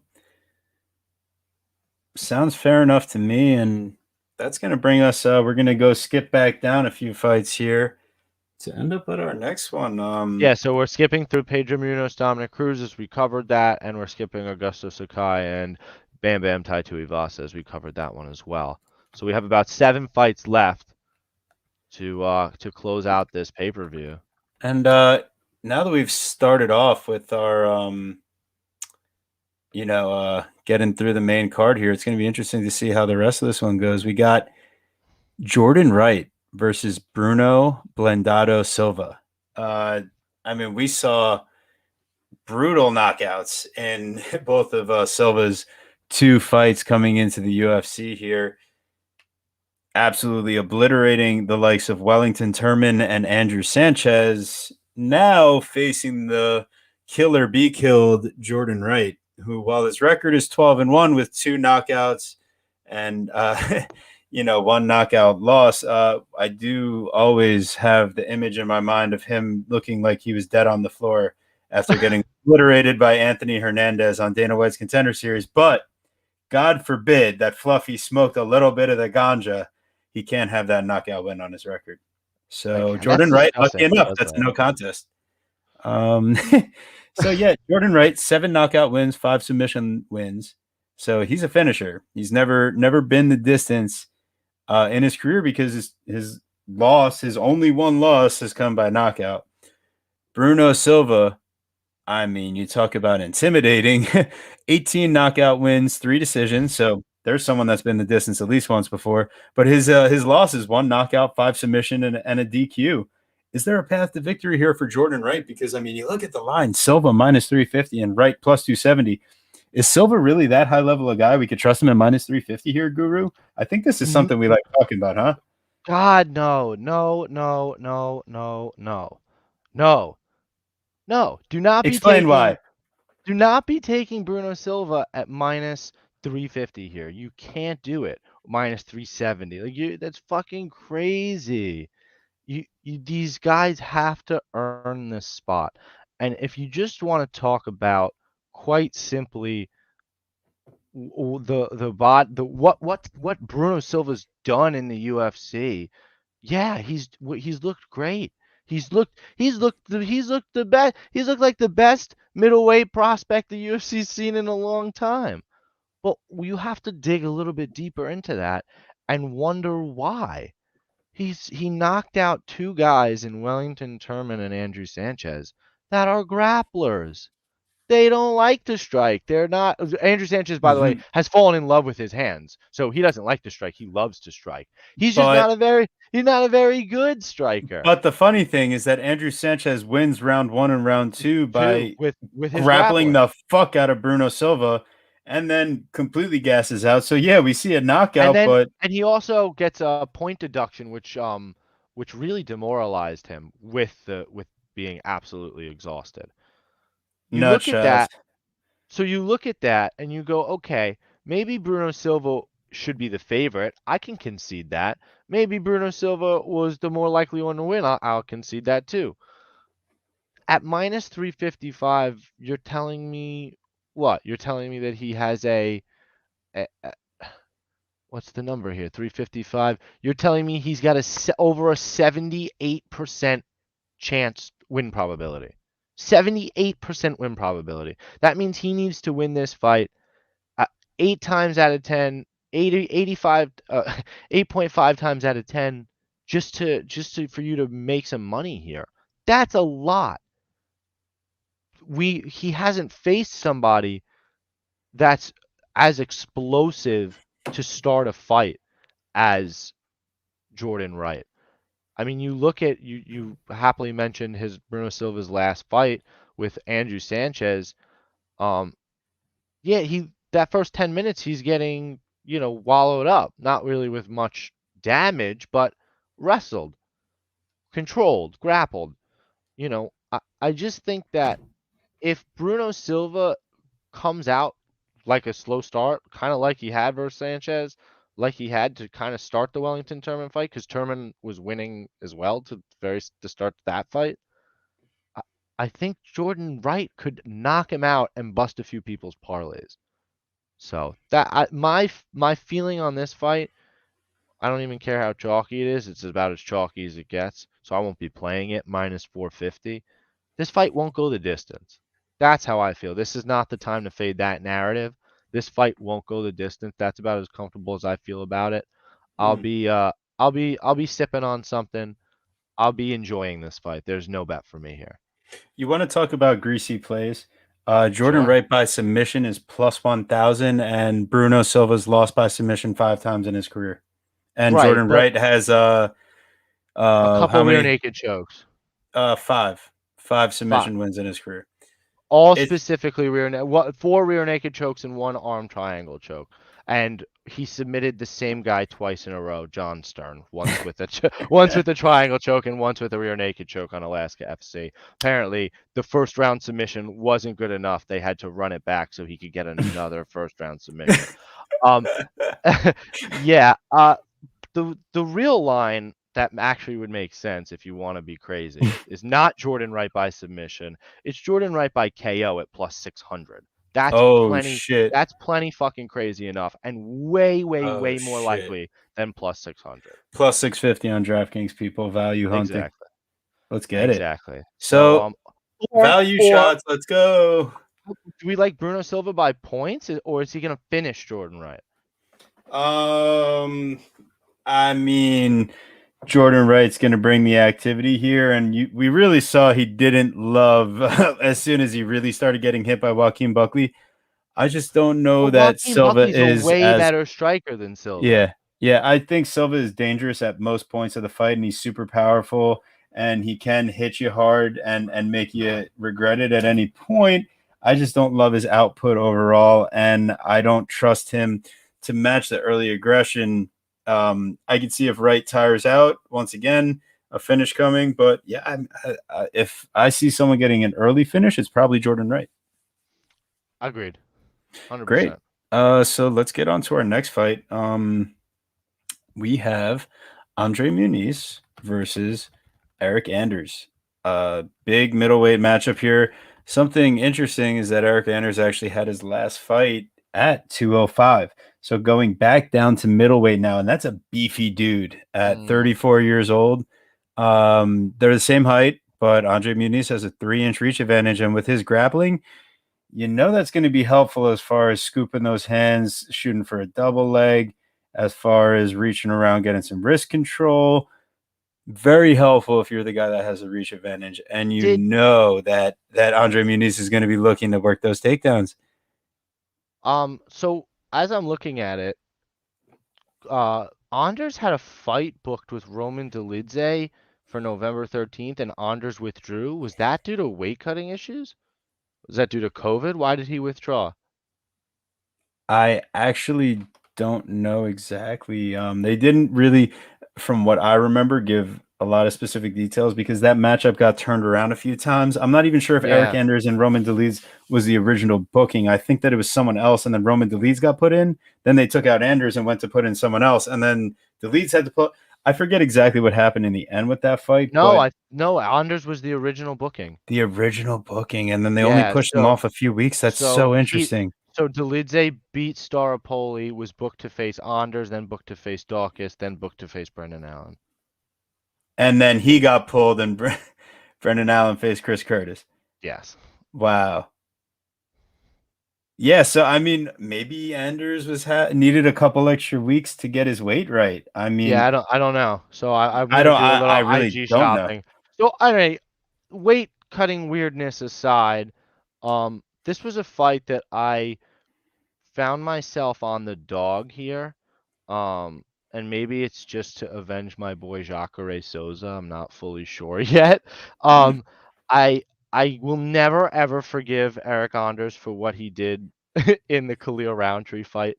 That was one of the worst things I've ever seen in my entire life. I'm trying to maybe he can make it up to me here by cashing as a dog against a undefeated Dana White Contender Series prospect. I mean, not undefeated in his career, but undefeated in terms of his UFC career. His most recent loss coming to Azmat Murzakanov, who we unfortunately missed out on, what was it, last week or 2 weeks ago? Fight both. Yeah, I was bummed.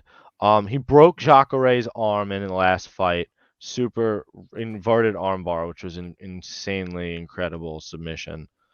What I found from Muniz is that he gets taken down too much and then is way too comfortable hanging out in guard, like just, playing off his back. And that's just not going to go well for him unless, of course, he can get one of these crazy submissions. But But Bartosz Fabinski gets submitted by freaking everybody. And Jacare Souza was willing to go there and didn't expect to be submitted. Anders is just that physical, lay on top of you type of, striker. I mean, he's a striker, obviously, enjoys the his boxing and shit, but he's not afraid to use his wrestling, not afraid to use his control, and use his ridiculous takedowns. Because the former football player doesn't mind going in for the tackle there. So I just think that he's gonna take Muniz down, and if he's on top, Muniz might not be able to get that submission over his beefy ass. So if Muniz can't get that submission, you know what I'm saying? Muniz is a Dana White Contender Series prospect that's now 4-0, 3-0 since moving to the UFC, or 4-0 if you consider the Dana White Contender Series wins. I guess 5-0 because he went back to back Dana White Contender Series wins. One in 2018 and one in 2019. Yeah. I mean, Muniz is minus 140, Anders plus 120, and this fight opened the exact same way. It's moved around a little bit either direction. I find myself on the Muniz side here, and I did bet Jacare against him last time, and I learned the lesson that Muniz is an absolutely elite grappler. And you look at the submission attempts per total takedowns, whether he's getting taken down or he's landing a takedown, over half of the time he's pulling off a submission attempt. This guy is actively looking for anything from any position. And I just don't think, like, I know Anders hasn't been sub before, but as a guy with Santos fight. Right, yeah, whatever. I mean, but still, regardless, I don't see Muniz finishing him in a similar fashion. So I get what you're saying. He's never been finished before and never in this way. But I mean, I don't know that he's faced someone this dangerous before. And Anders is super willing to work in the clinch. Anders is, I mean, look at how many clinch strikes that Eric Anders lands. 115 out of 173. That is so many strikes in the clinch for a guy that has 11 fights. I mean, that's like 10 per fight. That means he's actively in the clinch all the time when he gets into fights. Pulls guard from there? What's the problem with being in the clinch? I don't see that. I see that as a positive. I don't see that as a negative. I don't enjoy him putting himself in the clinch because I think, listen, Muniz lands 3.46 takedowns at 50%. and I mean, part of that's against Jacare. Yeah, I mean, and Anders go. I mean, Anders is good with the takedowns as well. I mean, at 32% of 1.5. So, I Not mean, he as works. good. Yeah, that's my thing is like there's no reason for him to want to work in those areas except if he's You trying to saw him. stall. You saw him use it versus Darren Stewart, right? If you can Right. But pull. like Darren Stewart. But Darren Stewart, you would expected to maybe have the grappling advantage. That would have been what you would have thought Darren Stewart's path to victory would have been. I And think there's a big difference in size in that fight, though. I'll pull it up. Yeah, I mean it's definitely an interesting fight, in terms of the trajectory of these guys' careers following this fight. Um,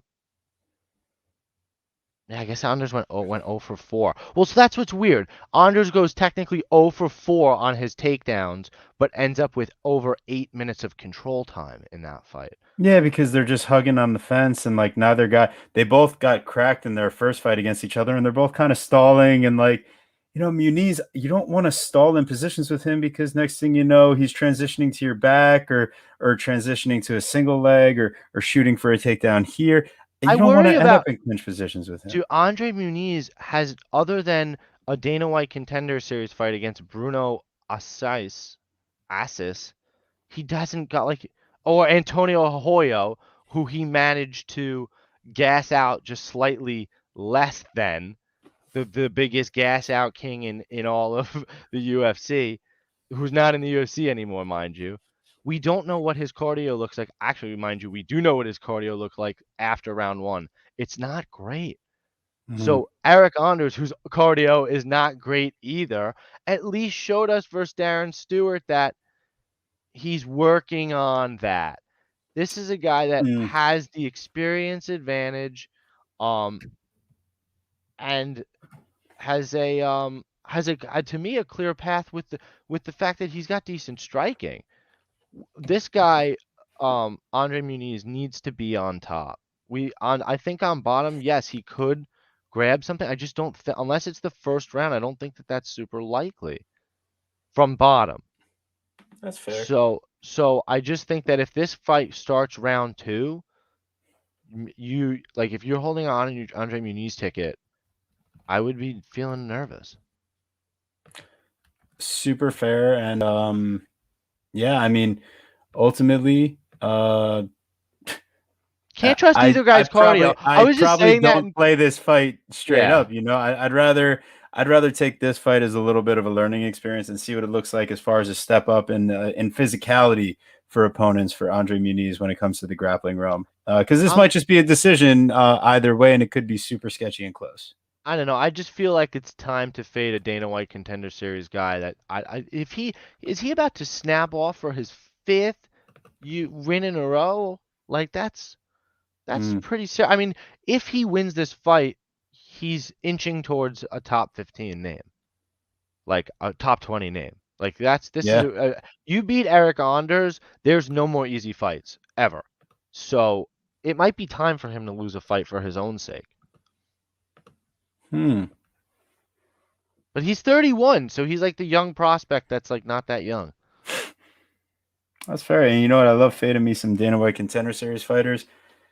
Let's get moving along, folks. Yeah, We this is got we got a beefy podcast here, but this is a beefy ass card.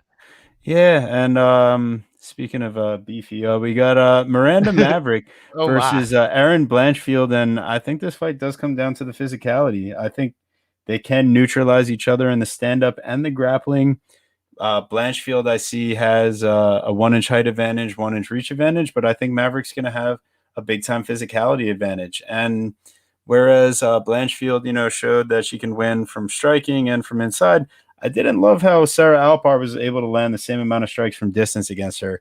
She kind of leans in, her chin is a little bit up, her hands aren't super high, and while she's landing offensively, she's also getting returned on too much, and it makes it really tough for me to want to trust Aaron Blanchfield overall in this spot. And Miranda Maverick at minus 135. It was super disappointing to see the judges not give her the fight against Macy Barber, where She really won 2 out of those 3 rounds, Oh and man, I it rewatched hurt. that. I It rewatched hurt. that fight today. I gotta be honest, man. That second round was so close. Mm, Like, and honestly, Macy holding her against the cage and hitting her with a couple elbows, man. It was the way specifically the last 30 seconds of the round played from Miranda with the takedown and ending the round on top that maybe she stole it back. Like, I was full on board that it was a robbery. Like, I was fuming. mm, I rewatched it today and I was very upset to see that I didn't feel the same way. hmm. Um, you know, Miranda for sure won round 1. Macy for sure won round 3, and round 2 was fucking close. The problem Yeah, that Miranda has now shown um, is her gas tank. and You know, lack of a killer instinct. I mean, yeah, that's one way to put it. Other than, breaking Jojua's nose, she really Yeah, hasn't had too much of a killer instinct in that respect. I'd really like to see her have a breakout performance here against Erin Blanchfield. The thing is Erin Blanchfield reminds me a lot of Miranda Maverick in like their their thick muscular frame and the way that their athletic strikes, the way they kind of just like almost jump into their strikes. um the problem with taking somebody like Erin Blanchfield is that she beat the piss out of Sarah Alpar, who's I believe no longer in the UFC, and that's pretty much all we got. She beat Victoria Leonardo, who also Maverick beat, but we've seen Leonardo. She's very barely UFC caliber. Um, she has her one loss to Tracy Cortez, a split decision. Beat Kay Hansen, which looks good, but I believe Kay Hansen is one of those types of fighters that has just improved um, exponentially in the last few years. So a 2018 win maybe doesn't hold up as well now. I'm very excited to see Kay fight, I believe in January or early February. In yeah. any event, I think I'm on Maverick here because she's at least shown us more. But this could be a really close fight. I don't really understand why they're putting these two super young prospects up against each other. Do you? I don't. Fight goes the distance minus 280. They're going to neutralize each other. This one's going the distance. It's Yeah. simple. It's a chalky play. Just hit it. Be happy that you hit it. Play it minus 280. Fight goes the distance. Parlay it with Sugar. Parlay it with Nunez. There's your 3-leg parlay. I mean, this fight is going to be exciting. It's going to tell us a lot about who is going to go further in the flyweight division. But I'm not picking a side as far as the money line goes, even though I will edge with Miranda Maverick here, just as far as I think she's going to have a little bit more physicality, and she's shown that she can grapple and stay safe against higher level opponents. I haven't seen that same type of thing for Erin Blanchfield, where I saw her get neutralized in the wrestling, Wait. in the What did the line open at? I'm so confused because Tapology says that they're always wrong anyway. But no, I don't. believe I don't Tapology even know says what that you're looking Miranda at. was a underdog. Nah, Blanchfield opened up as plus 125, and she's Okay. plus 115 now. Miranda was minus 145, now minus 135. Bounces back and forth. They Right, also, I because don't know what books they use. On So FanDuel you have Miranda at minus 152. So I think that yeah, line will start to swing. I don't understand how you can have Miranda Maverick as a oh, that's why I was looking at the wrong thing. You have Miranda Maverick as a favorite versus Macy Barber, and then you want to have the same exact line minus 150 versus now Erin Blanchfield. Are you telling me that Macy Barber and Erin Blanchfield are the same level of opponent? I mean, Erin Blanchfield's a super prospect, so You really think like I that? like she's super good. But my thought is she came up from 115, whereas Maverick's a pretty solid 125er. So Right. even the height, reach, whatever, I just think physicality. And honestly, I'm ready for the next fight. Yeah, I am too. Let's move along. Yeah, Thank you. You guys are troopers for sticking with us. I promise we will get our way through these last 4 fights here. This has been quite the card. So we got Alex Perez versus Matt Schnell, minus 335 for Alex Perez, plus 260 for Matt Schnell. I mean, we saw Alex Perez in a main event his last time out. Yeah, I got that short And notice call up because of a injury, right? Or a who called out? He was supposed to fight. Davidson was supposed to fight. No, wait, was nobody? Was he supposed to fight? Yeah, he was supposed to fight Brandon Moreno, and instead they put Alex Perez in there. so how did that go? It was a first round finish. I just don't have confidence in Matt Oh Schnell, wait, no, it especially. was Cody. Sorry, it was Cody Garbrandt. Yes. But Sorry. listen, Alex Perez has given up 2 inches of height and 4.5 inches of reach, very similar to the Rogerio Bontorin fight. And I think Alex Perez's, striking is a lot better than Rogerio Bontorin's on paper. Also, his wrestling is just as good, if not better, than Rogerio Bontorin's on paper. I don't know how I can trust Matt Schnell in this spot, aside from maybe Alex Perez is mentally defeated, or maybe he just loses his 5th career submission loss to Matt Schnell shooting in for a takedown. That's But that's minus 335, I'm not playing that money line. yeah. Alex Perez, I mean, ultimately, I don't have like a great feel in this fight because I just have such a terrible Matt Schnell taste in my mouth. But I think it's properly reflected in the line here where, like, I don't need to be touching this fight at this wide a line personally. I think that Alex Perez got caught versus Davidson Formiga. I mean, you literally for Davidson Formiga, Davidson Figueiredo, geez Louise. He beat Jussier Formiga with leg kicks in an incredible fight. Davidson Figueiredo literally is cheating, grabbing the fence, refusing to get taken down, and then when he finally starts to get taken down, he like reaches down for the leg and just then Perez actually out scrambles Figueiredo, but Figueiredo's so savvy, just snatches him right up into the guillotine, and that was it. We haven't seen him since, and it's been over a year. He's had 3 canceled fights, 2 of which with Matt Schnell, 1 of which with Askarov. Probably very happy Askarov got injured. Matt Schnell is a much more favorable matchup. Matt Schnell, the thing with that chin thing, I mean, he was getting knocked out silly. I feel like the Bontorin fight, he definitely got rocked, but I feel like he I don't know how to step up with his chin in that respect. Yeah, but Bontorin's not a knockout guy. Like, No, there's he's nothing. not. I mean, come on. He got knocked out by Pantoja. Which is why I mean, it's like, my play, I believe, is Alex Perez by finish, plus 175. Plus 175. Ooh. I really like Perez here. I think he's parlayable. I think you could parlay him with somebody like Sugar. I hate seeing Perez at minus 335 in this spot, especially after a layoff. And when the submission for Schnell could be so live. Fight doesn't go the distance, plus 100. Oh my God, Schnell is by submission is plus 1,000, dude. That's his path to victory. So if you need to hedge out, go ahead, my friends. But I don't think I think Perez really he should roll here, but yeah, I mean this isn't something that I'm running to go and play, honestly. Are you sure you're not running to go play this fight? This isn't one of your favorite plays? Not at all. It's one of my more favorite fights that I'm actually really excited for. This could be on the main card of any fight night any week. So this on the prelims is ridiculous if we're just being honest. Fair enough. I mean, how about our next fight? We got the Wizard back.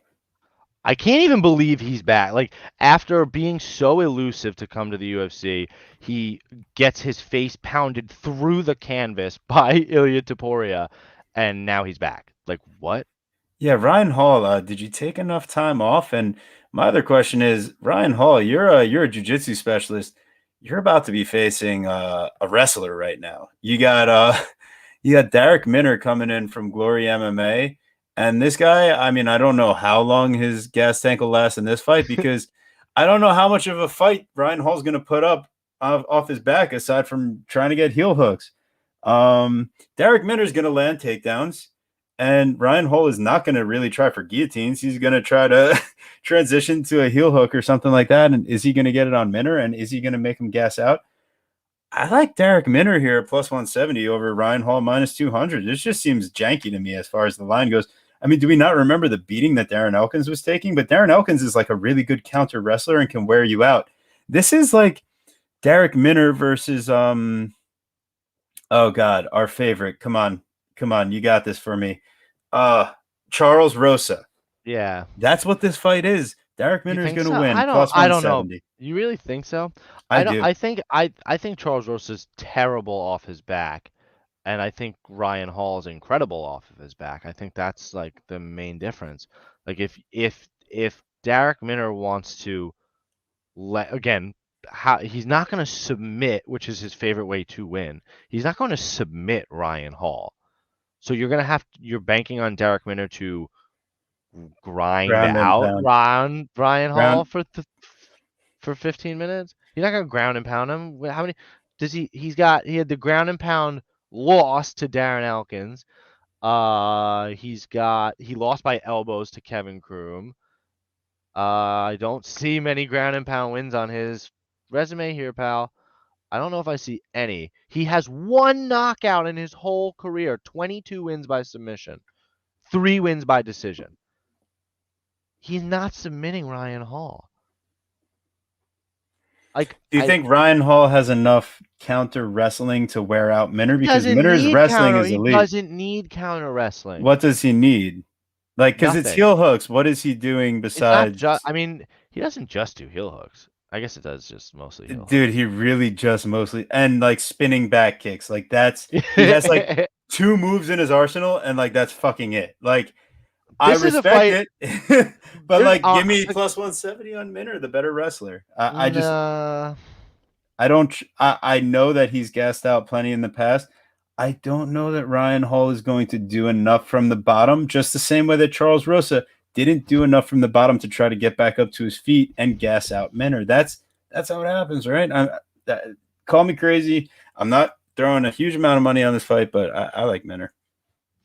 Yeah, I find myself very unsure in terms of a side. I felt very, very stupid when I played Ryan Hall over Ilya Topuria, who I really can't wait to see again. Why doesn't he have a fight booked? I I lean Ryan Hall, but I want to see weigh-ins. I feel like Derek Minner, like his back especially, he's just gonna look so much bigger than Ryan Hall. So I don't think it's going to take too much to hold him down. I just really don't. I think Ryan Hall's back too quickly. But what? July. It's been 5 months. I don't love him here. I don't. I could be. No, I don't blame you. Crazy nobody. wrong. If you, I think if you loved him, you would be crazy. I think anybody telling you that they have an incredible read on this fight and they love a side, I think that's crazy. I think you can have a good idea, like a decent idea, maybe. I just think it's. I do. I think it's really, really tough. Like we kind of laid out, man. Derek Minner is they're both one-trick ponies in their own way. So, I'm really excited to see this fight. Probably not something I have very high exposure on. Yeah. Moving right along. Yeah. 2 left? 2 left, and we got Randy Costa versus Tony Kelly. This is how I saw this fight. I don't want to be rude to Tony Kelly. I just felt like this was like I don't want to say an apology to Randy Costa after giving him Adriana's, but like it's an apology. They see somebody in Randy Costa who's like extremely well spoken and extremely exciting to watch, and good looking and just extremely marketable. And Tony Kelly is like kind of the opposite of marketable. He's the guy that goes in there and like will beat somebody like if he beats somebody like Randy Costa, like it doesn't help you really at all in terms of you as a promotion because nobody's buying tickets to your show but to see a Tony Kelly fight. Like it just doesn't happen that way. Yeah. He's a fairly middling fighter. He's kind of reminds me a bit of James Krause in that he does a little bit of everything well. And he kind of seems to be a better coach at this point, coaching Andrea KGB Lee, his girlfriend, to another performance bonus. Yeah, I mean, ultimately, I just Tony Kelly, his path to victory is submitting a gassed out Randy Costa. Randy Costa is going to penetrate the 43% defense of Tony Kelly plenty. Will he knock him out early, or will he cruise because Tony Kelly doesn't really put up much resistance overall and go the furthest in his career, maybe get his first decision victory for Randy Costa potentially? Stay tuned. I personally think that this fight goes over. I mean, over 1.5, and I'll take Costa. I just don't think that Kelly can put enough pressure on overall to make Costa feel the pressure. And I think he's going to be a little bit more, taken aback here.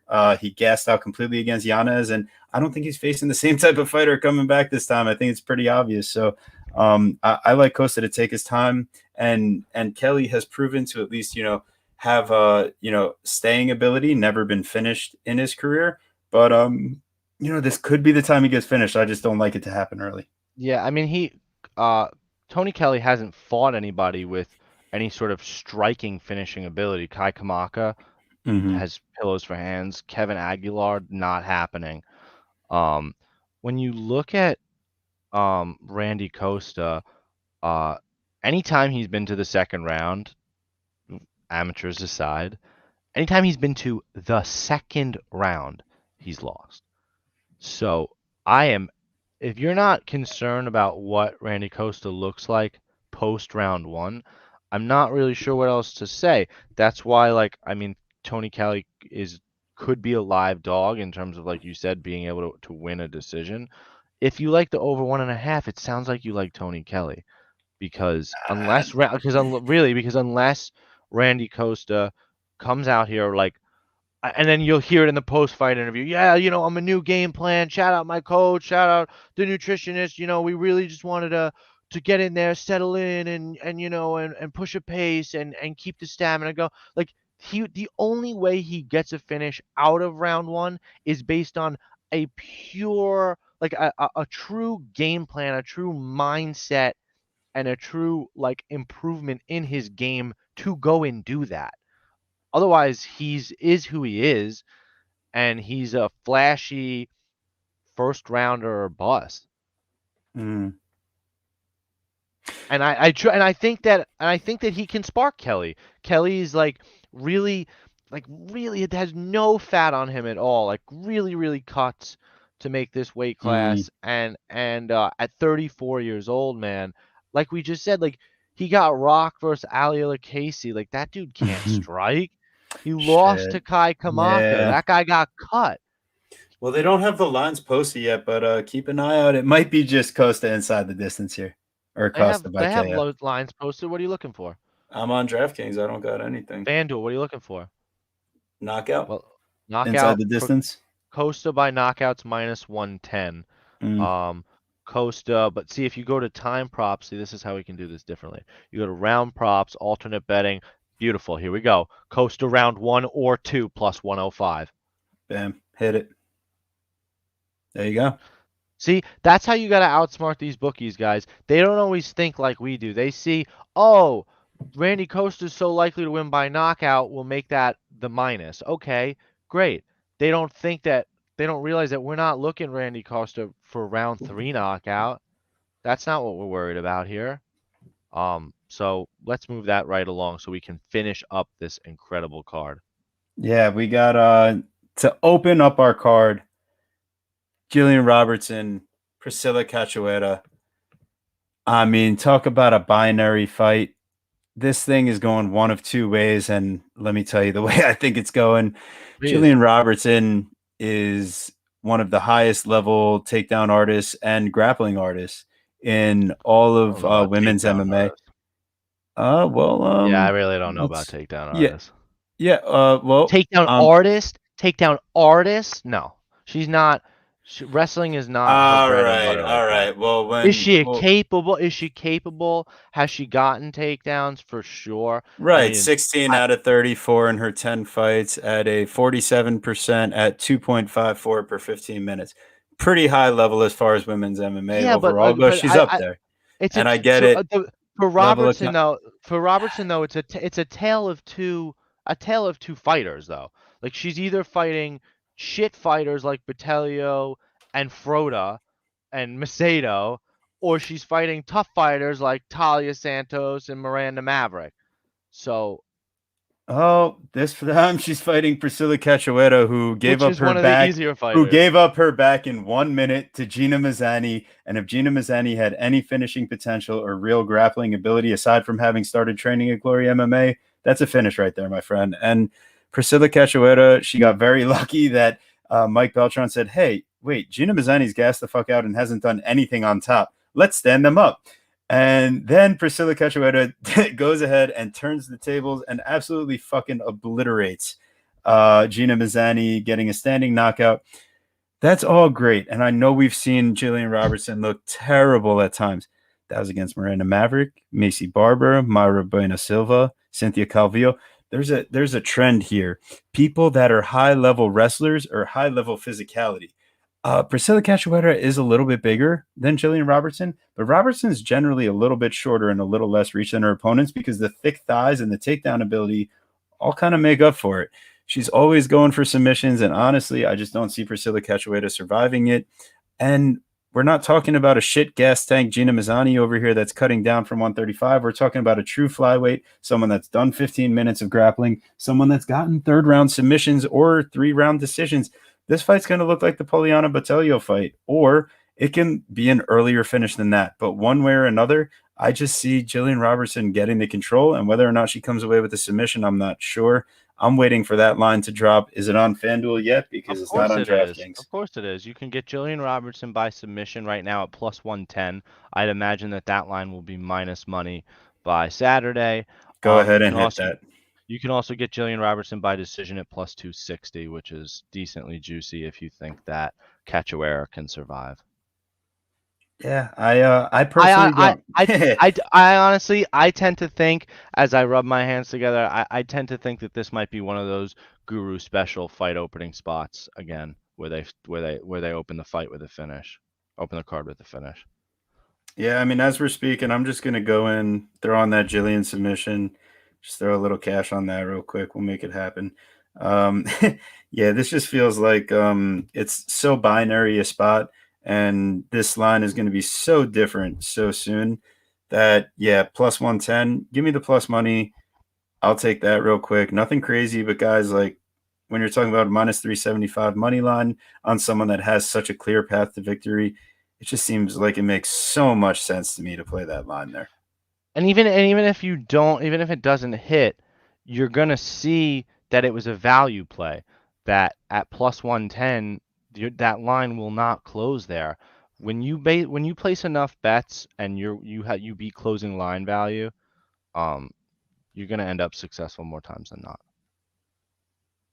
Ladies and gentlemen, thank you To, so much for joining us. This has been an incredible breakdown. I hope you caught it early when we had Lucrative MMA on to break down our first 7 out of 8 fights. We jumped around a little bit to fit in the ones that he had gotten to break down so far. Such a pleasure having him on. I hope any and all of our new viewers stuck around so that they could catch all the breakdowns. And make sure you guys follow us for our best plays out over at our Bet MMA. You can see our weekly breakdown of what we're playing officially as a podcast. yeah, absolutely. Seriously, thank you all so much for tuning in. What an incredible year, right? 12 pay-per-views. This was I believe, our 12th one, and just an incredible ride. We got one card next week, UFC Vegas 45, with another incredible special guest, a new special guest to close out the year. Really excited to talk about those fights. But first we got 2 title fights to get to. So make sure you check out our Bet MMA page. feel free to check us out at Chronic Combat on Twitter, at Chronic Combat Conversations on Instagram. You can follow me at Guru Scouting MMA on Twitter, Verdict, Instagram, and Tapology. And you can follow my awesome co-host, TB Scouting MMA, on Verdict, Instagram, Twitter, and Tapology. And please check out our incredible guest today at Lucrative MMA. One of the best on Twitter, always tweeting out what his picks are. Super above board, especially after the fact. I mean, you can buy his picks. I would, certainly recommend that if that's something that you like to do. He is like we said, he's a guaranteed winner. So definitely go check him out, guys. Thank you so much. 2 hours and 5 minutes. Get out of here. And we'll see you next week.